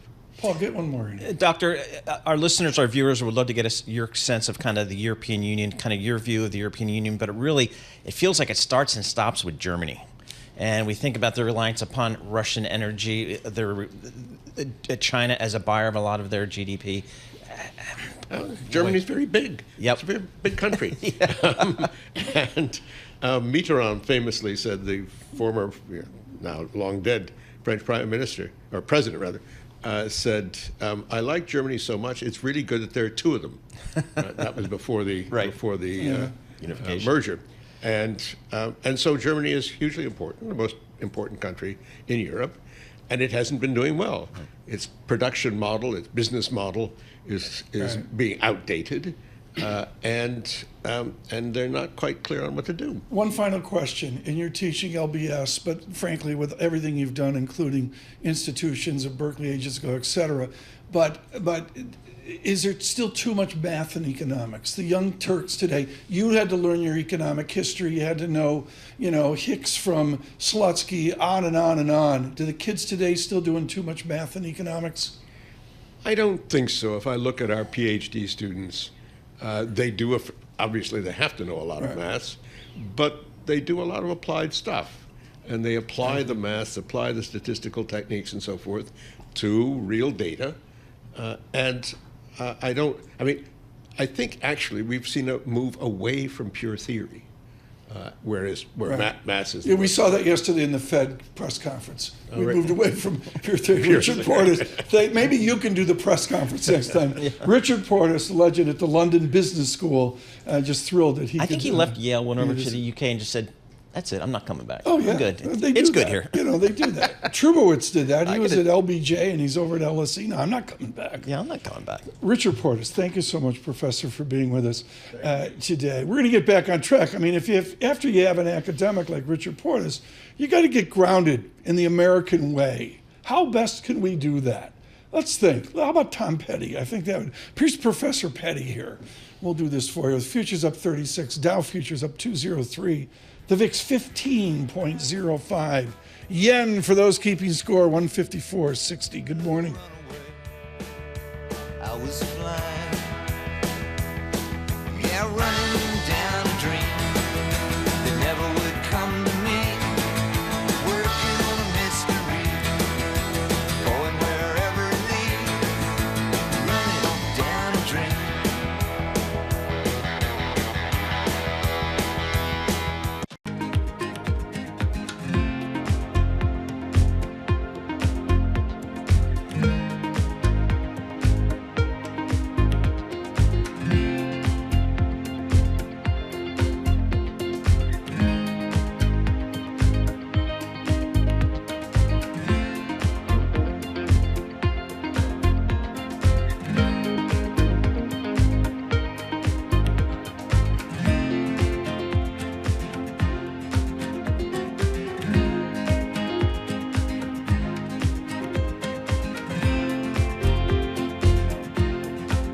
This is Bloomberg Surveillance with Tom Keene and Paul Sweeney. Are these stocks under-owned by institutional Wall Street? A lot of these companies talking about generative AI. With Lisa Mateo on markets. Investors just worried about the ongoing sales slump in China. And Michael Barr with news. A ship traveling through the southern Red Sea has been attacked. The best in economics, finance, investment, and international relations. This is Bloomberg Surveillance on Bloomberg Radio.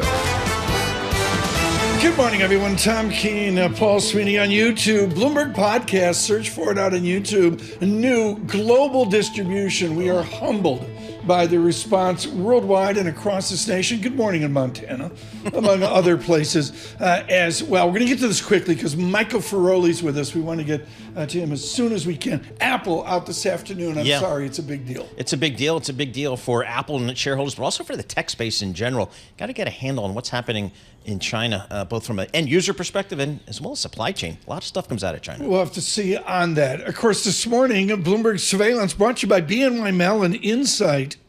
June 4th to the 6th in Nashville, Tennessee. Don't miss the essential event for the financial advice community. Visit Insight. Let me spell this. INSITE, insight.bnymellon.com. Insight.bnymellon.com in Nashville, June 4th to the 6th as well. An important event. You're going to be there, right? Sure, absolutely. You're gonna go down and hang out. Alex and I have been down there. Bluebird Cafe. You betcha. I mean, Pantry, Grand Ole Opry. Yeah. Gaylord Entertainment took them public back in the day. You, right? Sure, absolutely. Anybody's welcome. Look what you come, John. Yeah, we'll get the. I know a guy. We'll do it. Let's get a Bloomberg Business Flash quickly here. John Tucker. All right, mega cap stocks climbing ahead of Apple's results. Apple in the pre-market up about 1.5%. Among the data, labor costs increasing by the most in a year. Productivity gains slowed. This comes before Friday's jobs report, and Jerome Powell said it's unlikely the Fed's next move is going to be to raise interest rates. So futures getting a pop from that. Dow futures up 193. S&P E-mini futures up 32. The NASDAQ futures right now, they are up 132 points. And Carvana shares, they are soaring right now. The online used car retailer reporting a surprise profit. And we check the markets for you all day long. Right here on Bloomberg Radio. I'm John Tucker. That is your Bloomberg Business Flash. Paul and Tom. John Tucker, thank you so much. When we invented this is what it's about. Richard Portis, legendary at the London Business School. Michael Feroli studied him at Chicago. And now joining us, Professor Feroli of JPMorgan. Again, it could be a 1-hour conversation. Michael Feroli, what I witnessed yesterday was the biggest amount of hopium I've ever seen. I mean, I'm sorry, Michael. I'm looking at, and they're all doing the parlor game, how many rate cuts and all that. What is the underlying, if you're in class with Richard Portis at LBS, Michael Feroli, what's the underlying theory of this Fed? I think the underlying theory is that rates are restrictive, and that over time that will have a moderating effect on inflation. Now, I think, there's a couple things there, but I think another thing I heard that maybe I didn't see so much commented on is that, I didn't feel like he thinks that inflation at 2.7 or 2.8 is like an emergency situation, right?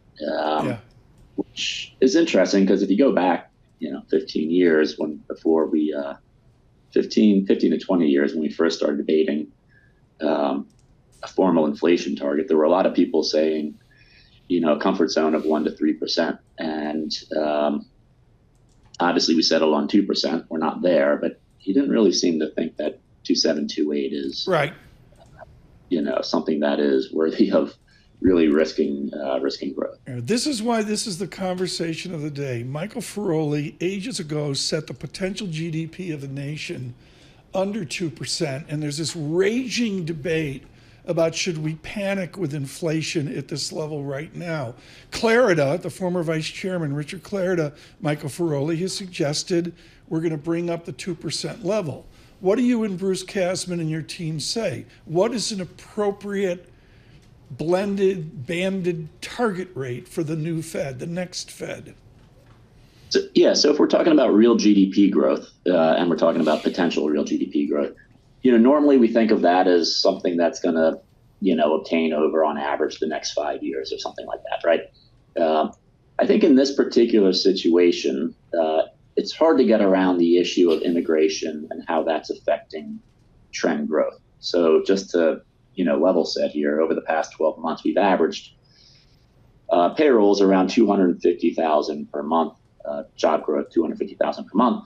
And in that period, the unemployment rate has trended up on sort of averaging out about 0.3 percentage point, which would tell you, all else equal, that steady state job growth could be above 200,000, right? And if that's the case, then I do think potential GDP, if you want to put it that way, over the past year has probably been above 2%. Yeah. Certainly we've had growth well above 2% over the past year. Again, alongside no evidence of tightening in labor markets, no evidence of that tightening in inflation data or wage data.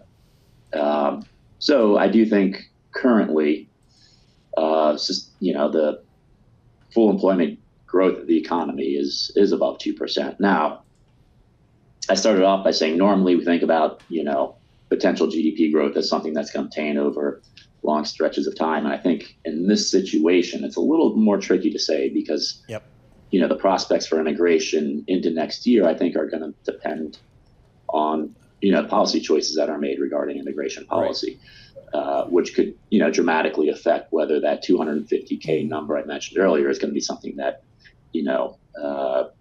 rolls on into 25 and beyond, right? Michael, how concerned are you about inflation? Because I think there is a debate out there in the marketplace whether what we've seen over the last 3 months is something we need to worry about or not. How do you think about it? I still think we're on a disinflationary path. For one reason, I guess if we can either come at it from a bottom up or top down. I think from the bottom up, Chair Powell a few times yesterday laid out the case for why rental inflation is going to come off. And if rental inflation normalizes, then I think that gets you, a good chunk of the way back to a more, acceptable inflation rate. And I think you could see that in things like, in Europe, they use this HICP, which is basically CPI minus OER. The BLS here in the U.S. produces one of those, and right now that HICP is a little over 2%. Core HICP is a little below 2%. So, basically from the bottom up, if that, if those rental measures come down, that gets you a long way there.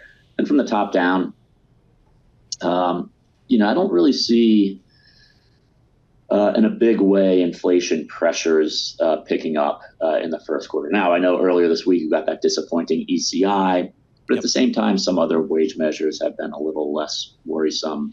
And I guess most importantly, inflation expectations still look pretty well.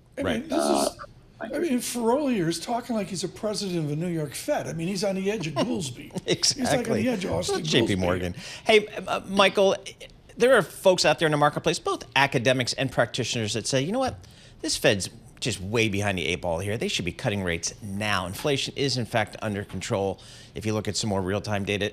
Do you share that view? Not necessarily. I guess I do buy in. Look, there's a risk they are behind the ball, right? I think if that risk pans out, if tomorrow morning we get a real, dud of a payroll report, then we'll find out they were behind the ball. But I think if we're behind the ball, if they are, they can catch up pretty quickly, right? They can, they can cut quickly. They can cut in larger increments than 25 basis points. So I think it's a risk, but it's a manageable risk. Right. Michael, I want to bring it over to the labor economy. We've got the jobs report tomorrow. And Anna Wong was heated about this, and that we have a fully employed America. I get it. But what we're hearing from our listeners and viewers is that's just flat out wrong. Are we a fully employed America into the jobs report tomorrow? I think we are, but I do think there's signs that the vigor we're seeing in labor market activity is moderating. And, I guess to your point about, Americans saying, well, that's flat out wrong. Yesterday we had a consumer conference, the Conference Board's consumer confidence number, which, and again, Chair Powell mentioned this yesterday. Within that, they asked people, are jobs plentiful? Are they hard to get? Yeah. That's been pointing to some loosening up in the labor market. Still, overall, if you look at that, consumers are saying jobs are still pretty plentiful. So I think we're fully employed. We're probably moving in a direction where, again, the vigor of hiring is certainly slowing. Gross hiring is slowing.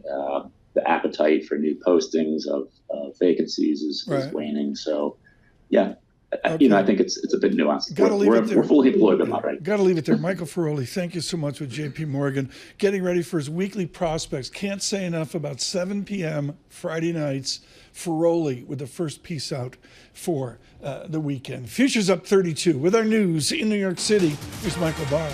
Thank you very much, Tom. Paul, John. Former President Donald Trump's hush money trial in New York resumes this morning, with a judge considering whether to hold Trump in contempt before the jury hears any new witness testimony.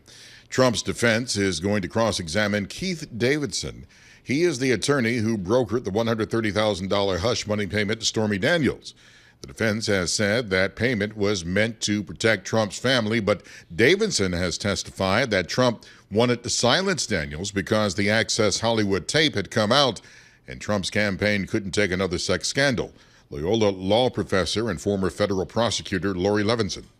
The Trump trial will start with basically another hearing by the judge on whether Trump has violated the gag order again. Now, that's really remarkable, given that the judge has already imposed sanctions for 9 other violations. But the same day, Trump went out on the air and accused the judge of rigging the 2024 election.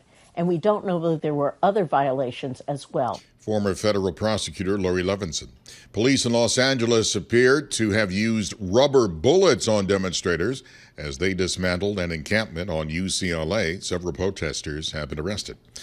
President Joe Biden will expand 2 national monuments in California today, protecting nearly 120,000 additional acres from development. It's part of a White House goal to designate more land and water for conservation than any previous administration. The bulk of the newly protected land will enlarge the San Gabriel Mountains National Monument outside of Los Angeles. Finally, Lefty is thinking about hanging up his golf bag. Phil Mickelson spoke to Bloomberg TV. I'm 53 now, and my career, if I'm being truthful, it's towards its end, and now I would like to help others find the same enjoyment, fulfillment that the game of golf has provided me. Phil Mickelson on Bloomberg. Global news, 24 hours a day and whenever you want it with Bloomberg News Now. I'm Michael Barr. This is Bloomberg. Tom, Paul, and John. Ample coming up. Paul will tell you about that. Peloton, Ron Josie just publishes at Citigroup. I love this. Buy. High risk.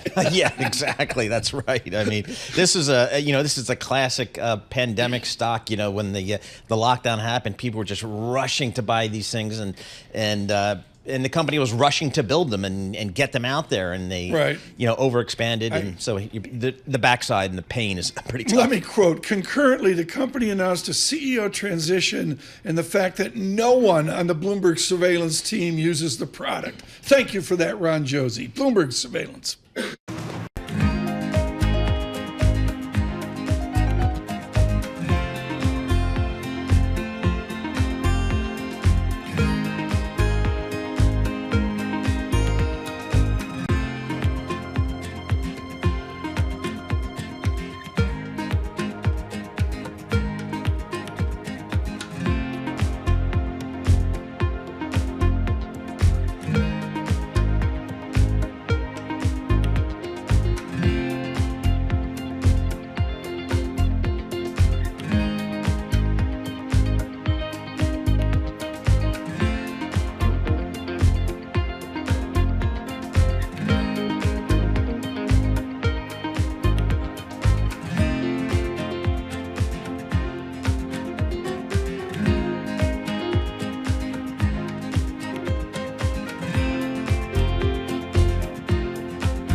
on Bloomberg Radio, Bloomberg Television, and the Bloomberg Business app. This is a Bloomberg Business Flash. And I'm John Tucker in the Bloomberg Newsroom with this Bloomberg Business Flash. As we wait for Friday's jobs report, futures pushing higher. Fed Chair Powell throwing cold water on the idea of a hike this year. And, of course, the parade of earnings continues. DoorDash, those shares are lower after the food delivery company delivered a forecast for adjusted earnings that trailed the average estimate. eBay shares, they're down to the pre-market after the e-commerce company's forecast for second quarter net revenue. That missed consensus expectations. And Carvana shares jumping after the online used car retailer reporting a surprise profit at Peloton shares. Most active in the pre-market. CEO stepping down, cutting 15% of the jobs as we look at it right now. Those shares are up 9.3%. Overall, the Dow futures up 174 points. S&P E-mini futures 30 points higher. The Nasdaq futures up 128 points. 2-year yield down 1 basis point. That's at 494. We check the markets for you all day long right here on Bloomberg Radio. I'm John Tucker. That's your Bloomberg Business Flash. All the time. John, thanks so much. Paul, real quickly here, out on live chat, they're like, where's Damian Sassower? It's like you and I don't even exist. Well, I'm looking at the weather outside. I think I know where he is. Yeah, you think it's like 80 degrees today 80 in degrees New York? today in New York. Course. Yeah. Try to get 9 in it at least. Good morning, Damian. Hope you're having a good time up in Connecticut as well. This is an important conversation. You know, we walked in today and there's all the Fed stuff and all that. Who isn't affected by Apple? I mean, that's just the starting point. I mean, how many gajillions of Apple products are out there? Anurag Rana joins us right now. And Anurag, I don't want to go to, maybe Paul wants to go to product or China. This is the most profitable company on the planet. Even if they do low single-digit revenue growth, am I correct? They still mint money? Yes, absolutely. I mean, this is a classic value company with a lot of free cash flow. They manage their expenses, very well. CapEx is low. I mean, just a phenomenal value. Does the street understand this? Does the street understand they don't need Microsoft growth? Yeah, but at the same time, you have to have some growth. I think that's the big question here is, do they actually see positive growth rate, and when do they see some of it? And, frankly speaking, that's a big overhang on the stock. All right, so the earnings conference call will be this afternoon, widely listened to, I'm sure, by many, many members of the marketplace here. China, what do they have to say? What can they say to maybe lift the cloud a little bit in terms of end user demand for their phones, number one, and number two, supply chain, any challenges there? Yeah. So the two words I'd be focused on, if they utter the word China is stabilizing, it's good. Now, I don't think they can say China has rebounded because we don't see that. All the leading indicators tell us things are still tough there. But perhaps start with the word stabilization. Now, if they continue to say China remains a problem for them, or they're struggling there, then I think it's going to be another quarter of similar stories that are going to come out to say that they're losing share to Huawei, and there is no growth there. So China is, again, going to be a challenge, and we'll see what management says here. Overall, AI, is that something that investors want Apple to lean into now, or is there patience to say, oh, Apple will figure it out at some point? No, they have to mention a few things that they are working on. They will not make any big announcements because they're saving that for the June conference. But they really need to give some element of this thing. So think about it, Paul, and what is the real big catalyst for anybody to go move out and change their phone? They don't need it. The phones work very well. We see that. Partially, the number one reason is battery. If your battery is low, then you're going to go out and move it. Now, if you see a lot of AI applications out there in the space and your phone is not working well, it hangs, or the answers take a while, then there may be a reason for people to go out and improve it. And that's what we are hoping for, that sometime this year they go out and give that killer application and say, buy the new phone, it can do a lot of cool stuff for you. I got a return on invested capital of 55%, which, folks, was in none of the textbooks I ever studied. Amazon goes no dividend. To me, Anurag, it's nonsensical that they have to come out today with a dividend lift and a massive share buyback a la Google. What is it, the culture? Did Steve Jobs put a codicil in his will that they can't do that? Why is Apple so reticent to give the world their cash flow back. No, but they spend the entire cash flow to buy back shares. The question is, do they accelerate or not? They are buying back $90 to $100 billion worth of shares every year. So it's not as if they're not using it. But there is another big overhang that people don't talk about. Not overhang, but it's an unknown thing. Google pays Apple $20 billion or so, somewhere in that range. They don't disclose it, but that's the number people say it is, to make it a default search engine. What if the judge over the next 12 months, somewhere in that time frame, says, that's illegal and Google cannot do that? Google doesn't get hurt with that stuff because, Google is the best search engine and people will download Google app and use it. Apple gets really hurt. And that $20 billion is pure operating income. So there is there are certain, but that's the whim of the judge. We don't know what's going to happen there, Paul. All right. So what's the smart thinking when you talk to the legal beagles out there? What are they saying about the risk to Apple there? See, that's what I said. That's a big unknown. It could go either way. And once that overhang is over, then I feel a little bit more confident pounding the table on this thing because that $20 billion will take a lot of years to make up. All right, so let's step back from the Apple story. What else in technology? When you talk to your clients out there, what else in technology are people just kind of no-brainer, I'm buying this thing? They're wondering what Ed Ludlow is going to do with his Tesla. Tesla car, exactly. I mean, Ed's out there. Ed's driving down the road. Well, he's not even driving. He's doing the automatic automatic stuff. He's doing stuff. the automatic thing. I don't know what's going on. I mean, come on, Anurag. They had X number, seriously, they had X number of accidents with Tesla. Is Tesla a safe car? I drove it many years ago and I love it, but I'm not a big EV buff, so I'll leave it up to those who like that car. But for the tech world, but for the tech world, one thing I could say is we are seeing massive amount of capex. It is just people are spending like there is no tomorrow. Are they spending smart? We'll find out because if the AI workloads don't come through over the next few years, then it's not smart. But all the leading indicators tell us that people are spending, experimenting with AI. Amazon's going to spend, in our view, somewhere over $65 billion this year in CapEx, creating new data centers, new chips, hardware, so that they can fulfill the demand that they're seeing from their clients. Do we have the grid? Do we have the electricity to electrify all this CapEx? It'll be fun to see, since the regulators don't allow tech companies to buy other tech companies, will they allow tech companies to buy some maybe power plants or something? Because that is going to be one of the bigger bottlenecks over the next few years to see how they can source those data centers. Anurag, thank you so much. Anurag Rana with a brief there this afternoon.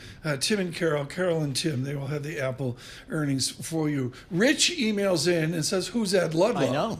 I mean, I'm shocked. I thought that was a given. Ed Ludlow leading all of our technology program, also our aerospace reporter as well. Which is surveillance, So we send him to the desert, I think, like down on the Texas-Mexico border, just wherever goes to the Elon music. has his stuff. He goes to the music. Yeah, exactly. But anyway, Ed Ludlow, our technology editor out there in San Francisco, he just bought a Tesla.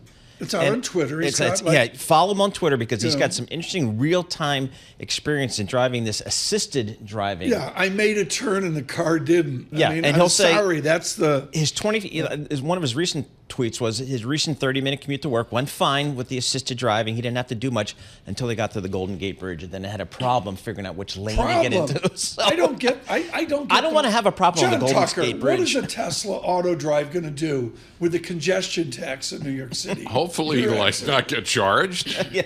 No, I think it's got a feature where it rolls up the license plate as you go through the it does a detector. James Bond thing. Yeah. So the license plate is what's going to identify you. Is that right? If you don't have Easy Pass toll thingy. Okay.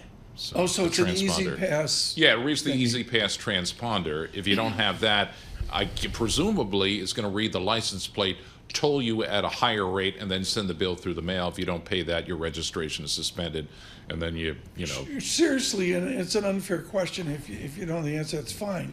Do we all get billed monthly, daily? Oh, I don't know. Yeah, we don't know. Oh. I think there's a lot we don't know about it. John Tucker, our surveillance congestion correspondent, a big issue in the 5 boroughs of New York City. Futures advance.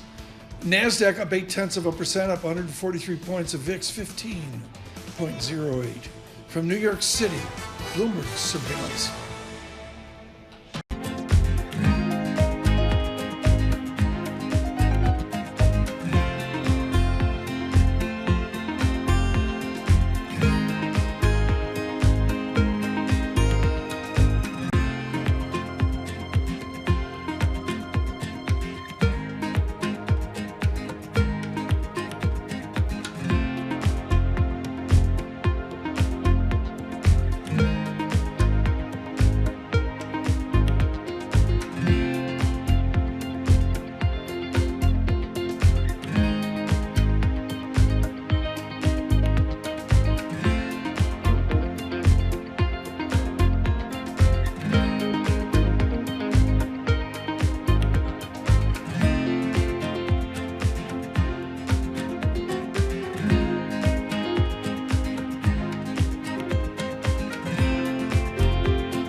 markets, headlines, and breaking news 24 hours a day on Bloomberg Radio, Bloomberg Television, and the Bloomberg Business app. This is a Bloomberg Business Flash.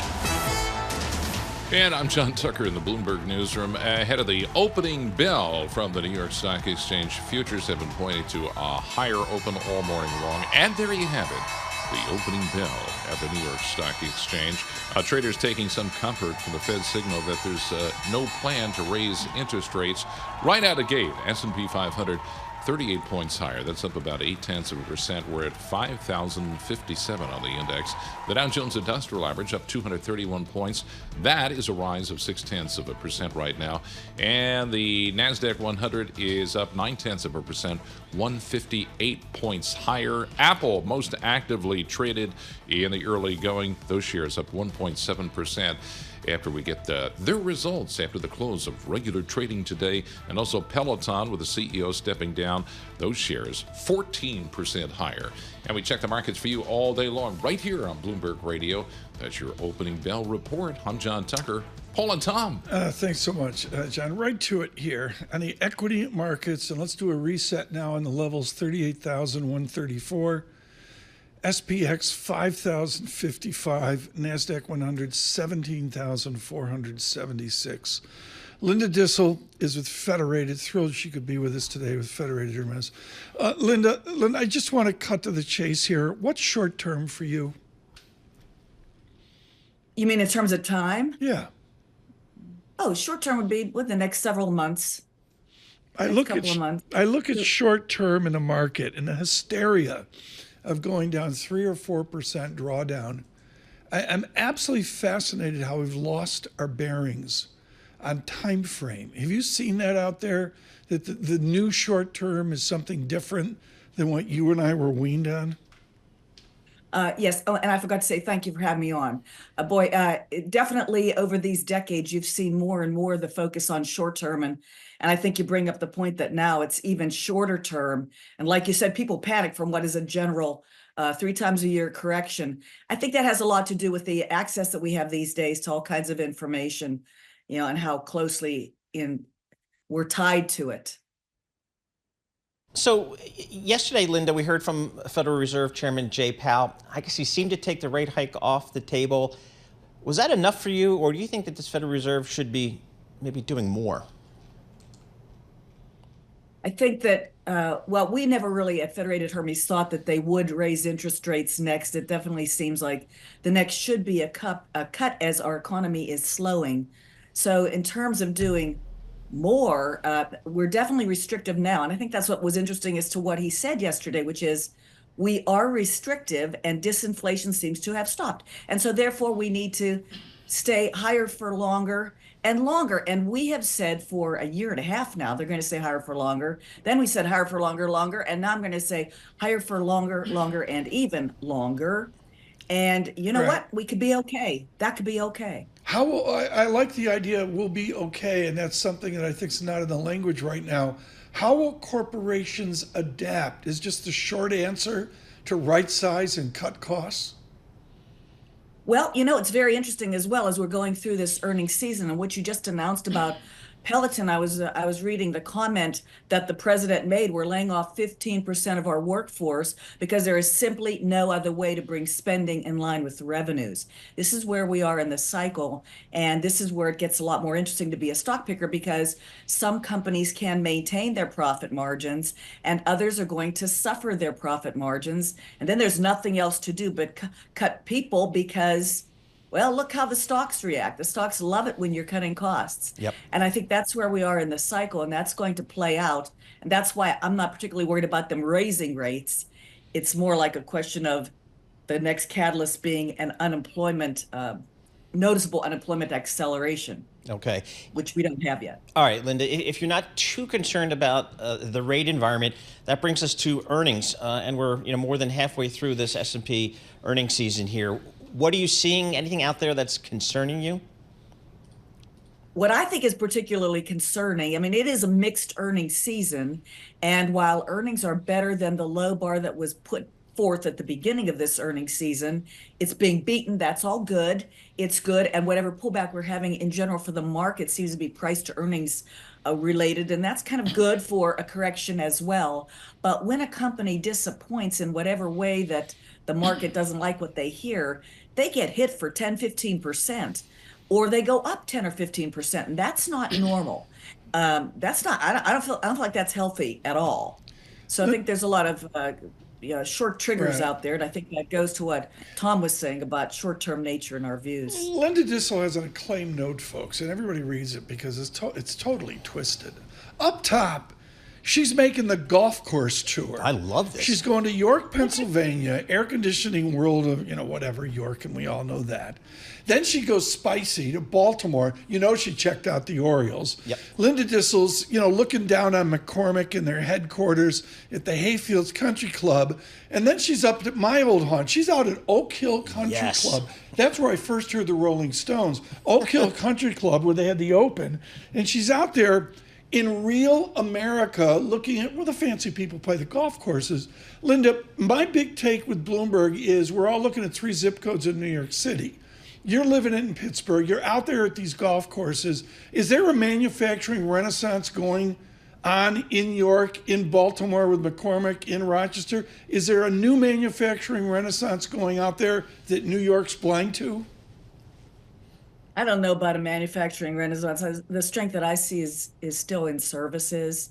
And I'm not hearing that. I'm not hearing about the manufacturing renaissance. And traveling, yes, I'm traveling. I'm getting some on the road, but just even the regional numbers are not good for manufacturing.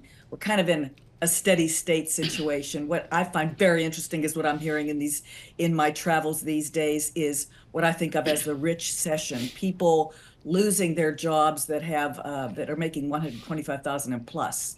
Labor hoarding unraveling. That's what I find interesting in my travels. Interesting. What about dividends unraveling? Amazon without a dividend. I mean, this is Steve Oth 101. Give us back the money. I mean, Apple's a proxy this afternoon, but Linda Dissel, are we going to see a new round of share buyback, use of cash, including dividend increase?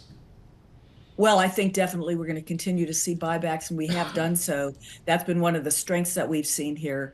What's been very interesting lately, and whenever we have these, if you call it a tremor, a 3 to 5% pullback, and you see groups like utilities catching a bid, this I think is maybe a shout out to these are undervalued, underloved dividends. Who cares about dividends? Well, maybe now we start to care about dividends more, and particularly if we think interest rates will come down next and not go up anymore.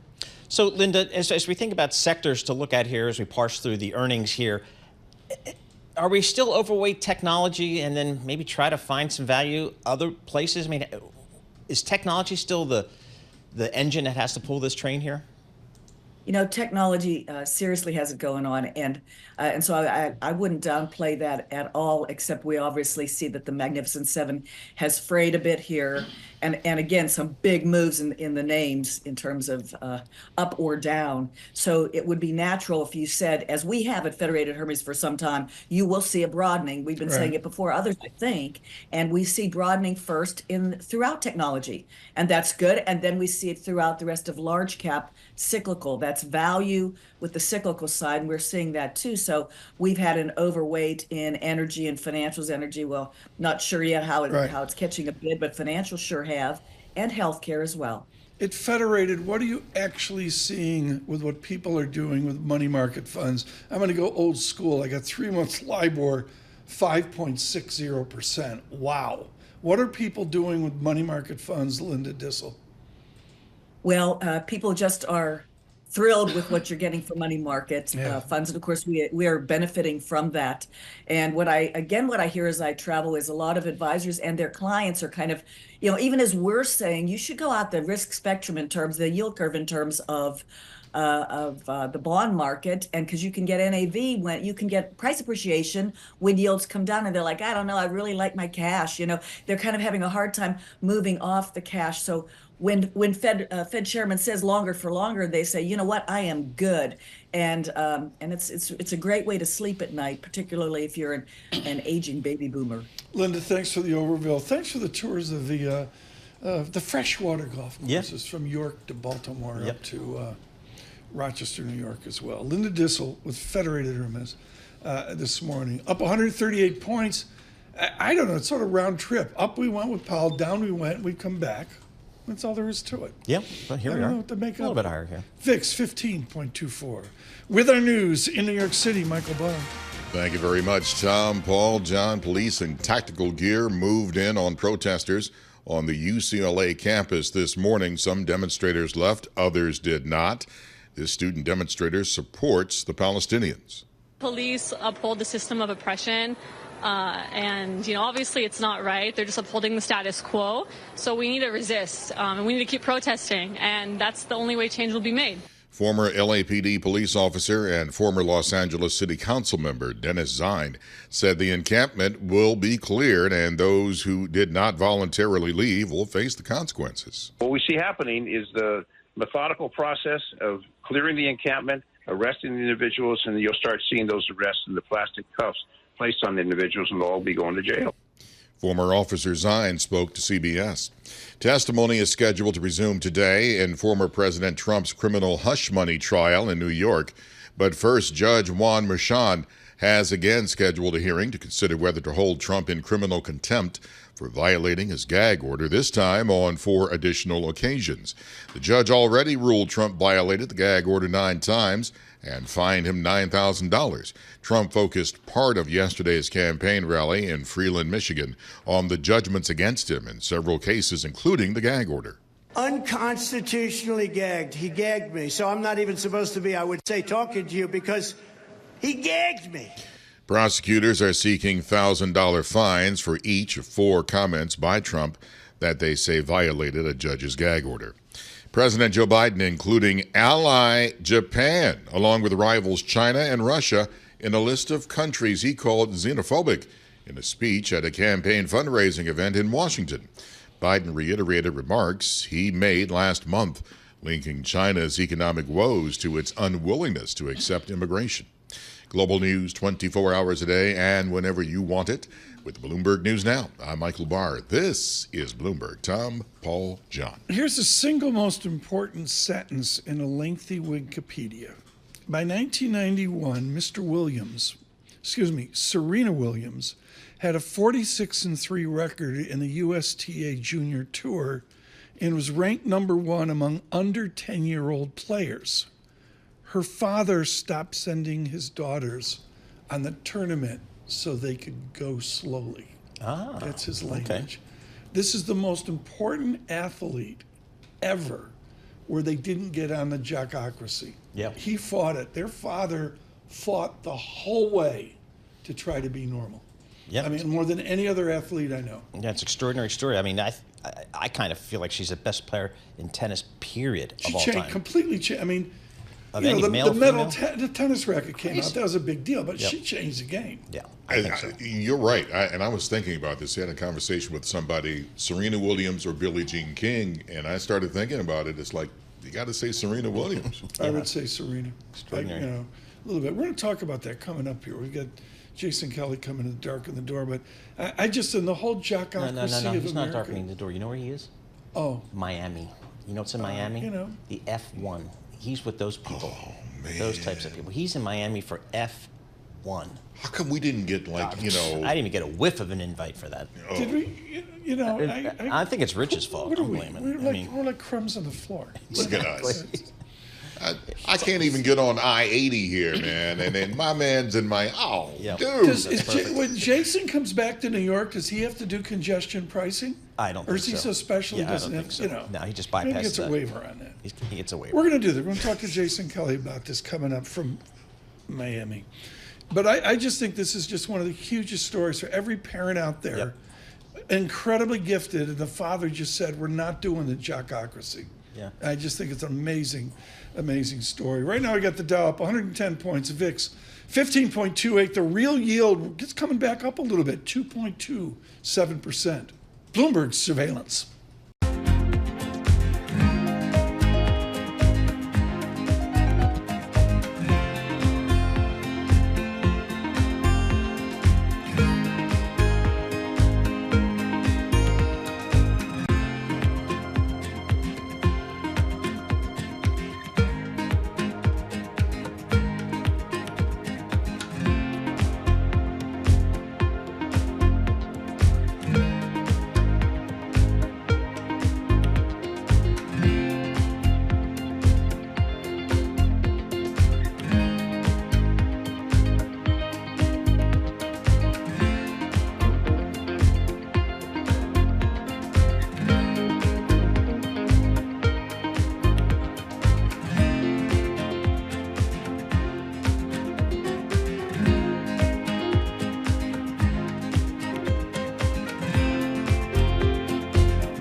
markets, headlines, and breaking news 24 hours a day on Bloomberg Radio, Bloomberg Television, and the Bloomberg Business app. This is a Bloomberg Business Flash. And I'm John Tucker in the Bloomberg Newsroom with this Bloomberg Business Flash. Information technology. Right now, that's the best performing major industry groups in the S&P 500. So that's where you're going to find semiconductors like shares of NVIDIA. The technology shares pushing stocks higher ahead of Apple's earnings. That comes after the close of regular trading. Apple most actively traded right now. Its shares up just about 1.7%. Wall Street analysts expect the iPhone maker to announce a stock buyback. iPhone sales in China also going to be a big focus. S&P 500 right now 22 points higher. That's up 0.4%. We're at 5,040 on the index. The Dow Jones Industrial Average up 107 points. That's a rise of 0.3%. And the Nasdaq 100 up 121 points. That is a rise of 0.7%. Data this morning in the run-up to the monthly employment report. The data showed labor costs jumping the most in a year as productivity gains, they slowed. And we check the markets for you all day long right here on Bloomberg Radio. I'm John Tucker. That is your Bloomberg Business Flash. Paul and Tom. Thanks so much. Highlight of the week in New York was Lewis Hamilton going down Fifth Avenue and doing a wheelie in his F1 car. It was great. I thought it was Ferro for a minute. It was just Ferro going home from an arduous day at the office. F1 has been over in Asia, in China. I thought it was sort of boring. Japan was phenomenal. And now they're back one of the three stops here in Miami. Miami, I think it's Austin, and Las Vegas is a big, big event here as well. And joining us now, of course, he's host of The Deal with one Alex Rodriguez. It's Bloomberg Originals, and they're going to talk to Serena Williams. But joining us right now, Surveillance Formula One Group A coverage, Jason Kelly. Yeah, you got to be kidding me. I mean, what are you doing? Crashing in Mike McGlone's? Trying to get into Miami F1. What are you going to do down there, Jason? Taking in the scene here, Tom, it's fascinating. This is year 3 of the Miami Grand Prix, and the stars come out for this one. And I have to say, a lot of quote unquote sort of our people, the Bloomberg world, really shows up for this one. The whole Wall Street South thing very much in effect. So I'm going to be hobnobbing. That's what I do. I know the invite got lost in the mail. There's a whole bunch of new tension. We don't need to go into Formula One knowledge on this, but Miami this year is different than any Miami. There's some legitimate sport tension, isn't there? Legitimate sport tension in terms of the race, or in terms of Formula One the guy at Red Bull's going over to Ferrari, but he hasn't announced it yet, and McLaren's doing better. Yeah, all the drama is really off the track this season, that's for sure. So I'm most interested in hanging out in the paddock later today and tomorrow and sort of picking up the gossip. So I'll let you know. Serena Williams, special. What was the key distinction of your conversation with Alex Rodriguez with a tennis giant? I think the main thing that really jumped out at me, Tom, and you were talking about her relationship with her father, was how much he did for her. You said it beautifully, sort of set her up so beautifully, her and her sister Venus, for tennis. What he then did was put her business and Venus's business in their own hands. He said very clearly to them, you figure out, I'm here for you, but you figure out what to do with your money. And she did, and she has done it in a massive, massive way. She's hugely influential in the business world, not just as an athlete, but now trying to sort of make that leap to being an investor and having some success so far. So how is she doing this? How is she affecting this? Because it's fascinating to see how some of these former athletes in their next life, how they think about, participating in the business world, investing, operating. What is she doing? Yeah. So I think the key distinction, Paul, and this actually does go back to her father. Her very first deal, she talks in depth about this in the episode, was with Puma. That was her big endorsement. And the thing he insisted on that she has never let go is that she be at the table. She was a teenager. It was late into the night. She literally fell asleep at the negotiating table, which was fine. He wanted her physically there. And, not to be overly glib about it, she's never left. She really takes into account her presence on every major deal. She has a great team around her, but she's intensely involved. And now what she's doing, guys, is she's very much focused on how to bring other underrepresented people, whether it's women, whether it's people of color, into especially the world of venture capital investments, because the numbers, as you know, are just minuscule in terms of the amount of money that goes to essentially like non-white dudes. Exactly. So where does she have a focus for her VC type investing? Is there any industry she feels comfortable with or feels like she can add value? She's pretty wide ranging. I mean, she's gone to, a lot of it is where she does think she can add value. One thing that she was early in, interestingly enough, was Masterclass. She was an angel investor there, saw the potential for that early on. She understands media. She especially understands fashion. Notably when she retired, she did not go on ESPN. She didn't go on Bloomberg. She did it through an essay in Vogue. She's been deeply involved in that. She was deeply involved in that as a player, too. You talk about the ways that she revolutionized the game. Think about all the things she wore on the court that changed the way we think about the sport. Yeah. I spent a magical evening at the White House Correspondents' Dinner with Venus, and I think Serena was in the room somewhere. I can't remember. Are they close, Jason? Yes. Very, very close. I mean, probably couldn't be closer. They geographically live, I think, a couple blocks from each other here in South Florida, intensely close, and I think really have relied on each other for their entire lives, and no one's a bigger fan of the other than their sister. So you coming back from Miami today, or No. I need to soak it in, Tom. I'm doing some reporting here. I mean, you're reporting. Yes, important one. Exactly. Very good. Jason Kelly, thank you so much. Thank you. The deal with Alex Rodriguez, it's been very successful in moving from not every success, but people, the ups and downs of the deal, the ups and downs of after that athletic life. Serena Williams, front and center for them. Most interesting to say the least. Paul, I want to go back to Securities Analysis 101, which is, for example, CFA Level 1. You use John Deere or Caterpillar as your accounting model. There's never been a model like Apple. To me, it is unique. Yeah, it really is, and it's been rewarded in the marketplace as such. But you think about it, almost $400 billion of revenue is projected for this year. It's not growing a lot, as we heard from Anurag, but boy, you look at the EBITDA margins, 34% on like $400 billion of revenue. It's just extraordinary. And they dropped $100 billion of free cash flow this year, and that's going to grow maybe 14 or 15% next year. So the profitability is just extraordinary, and the absolute dollar amounts are extraordinary. And so, as Anurag Rana said, what do you do with all that free cash flow? What they've been generally doing is buying back stock. He did say that you have to have growth. I mean, there's a whole theory out there that with low single-digit growth, they can keep this going. And Anurag said, no, they've got to. They've got a product announcement. Jason Kelly's probably going to it. Probably, of course. But they have like a thing coming up May 7, I'm guessing. There's one. The big one is in June, in early June. That's going to be where they get all their developers together. And if they're going to announce something AI, right, that's where it's going to be. I'm just looking at the FA function, Tom, mid-single-digit revenue growth for the next 3-4 years for them. Right, and now we go to John Tucker, our surveillance. I have the oldest cell phone in the building correspondent. Are you on the iPhone 4 or iPhone 5 right now? I'm on the BlackBerry 3. BlackBerry 3. You're the last person using a BlackBerry. Perfecting the art of texting with my two thumbs. Do you have a Palm Pilot at your desk? Remember the Palm Pilot? Yeah. I actually do have a Palm Pilot.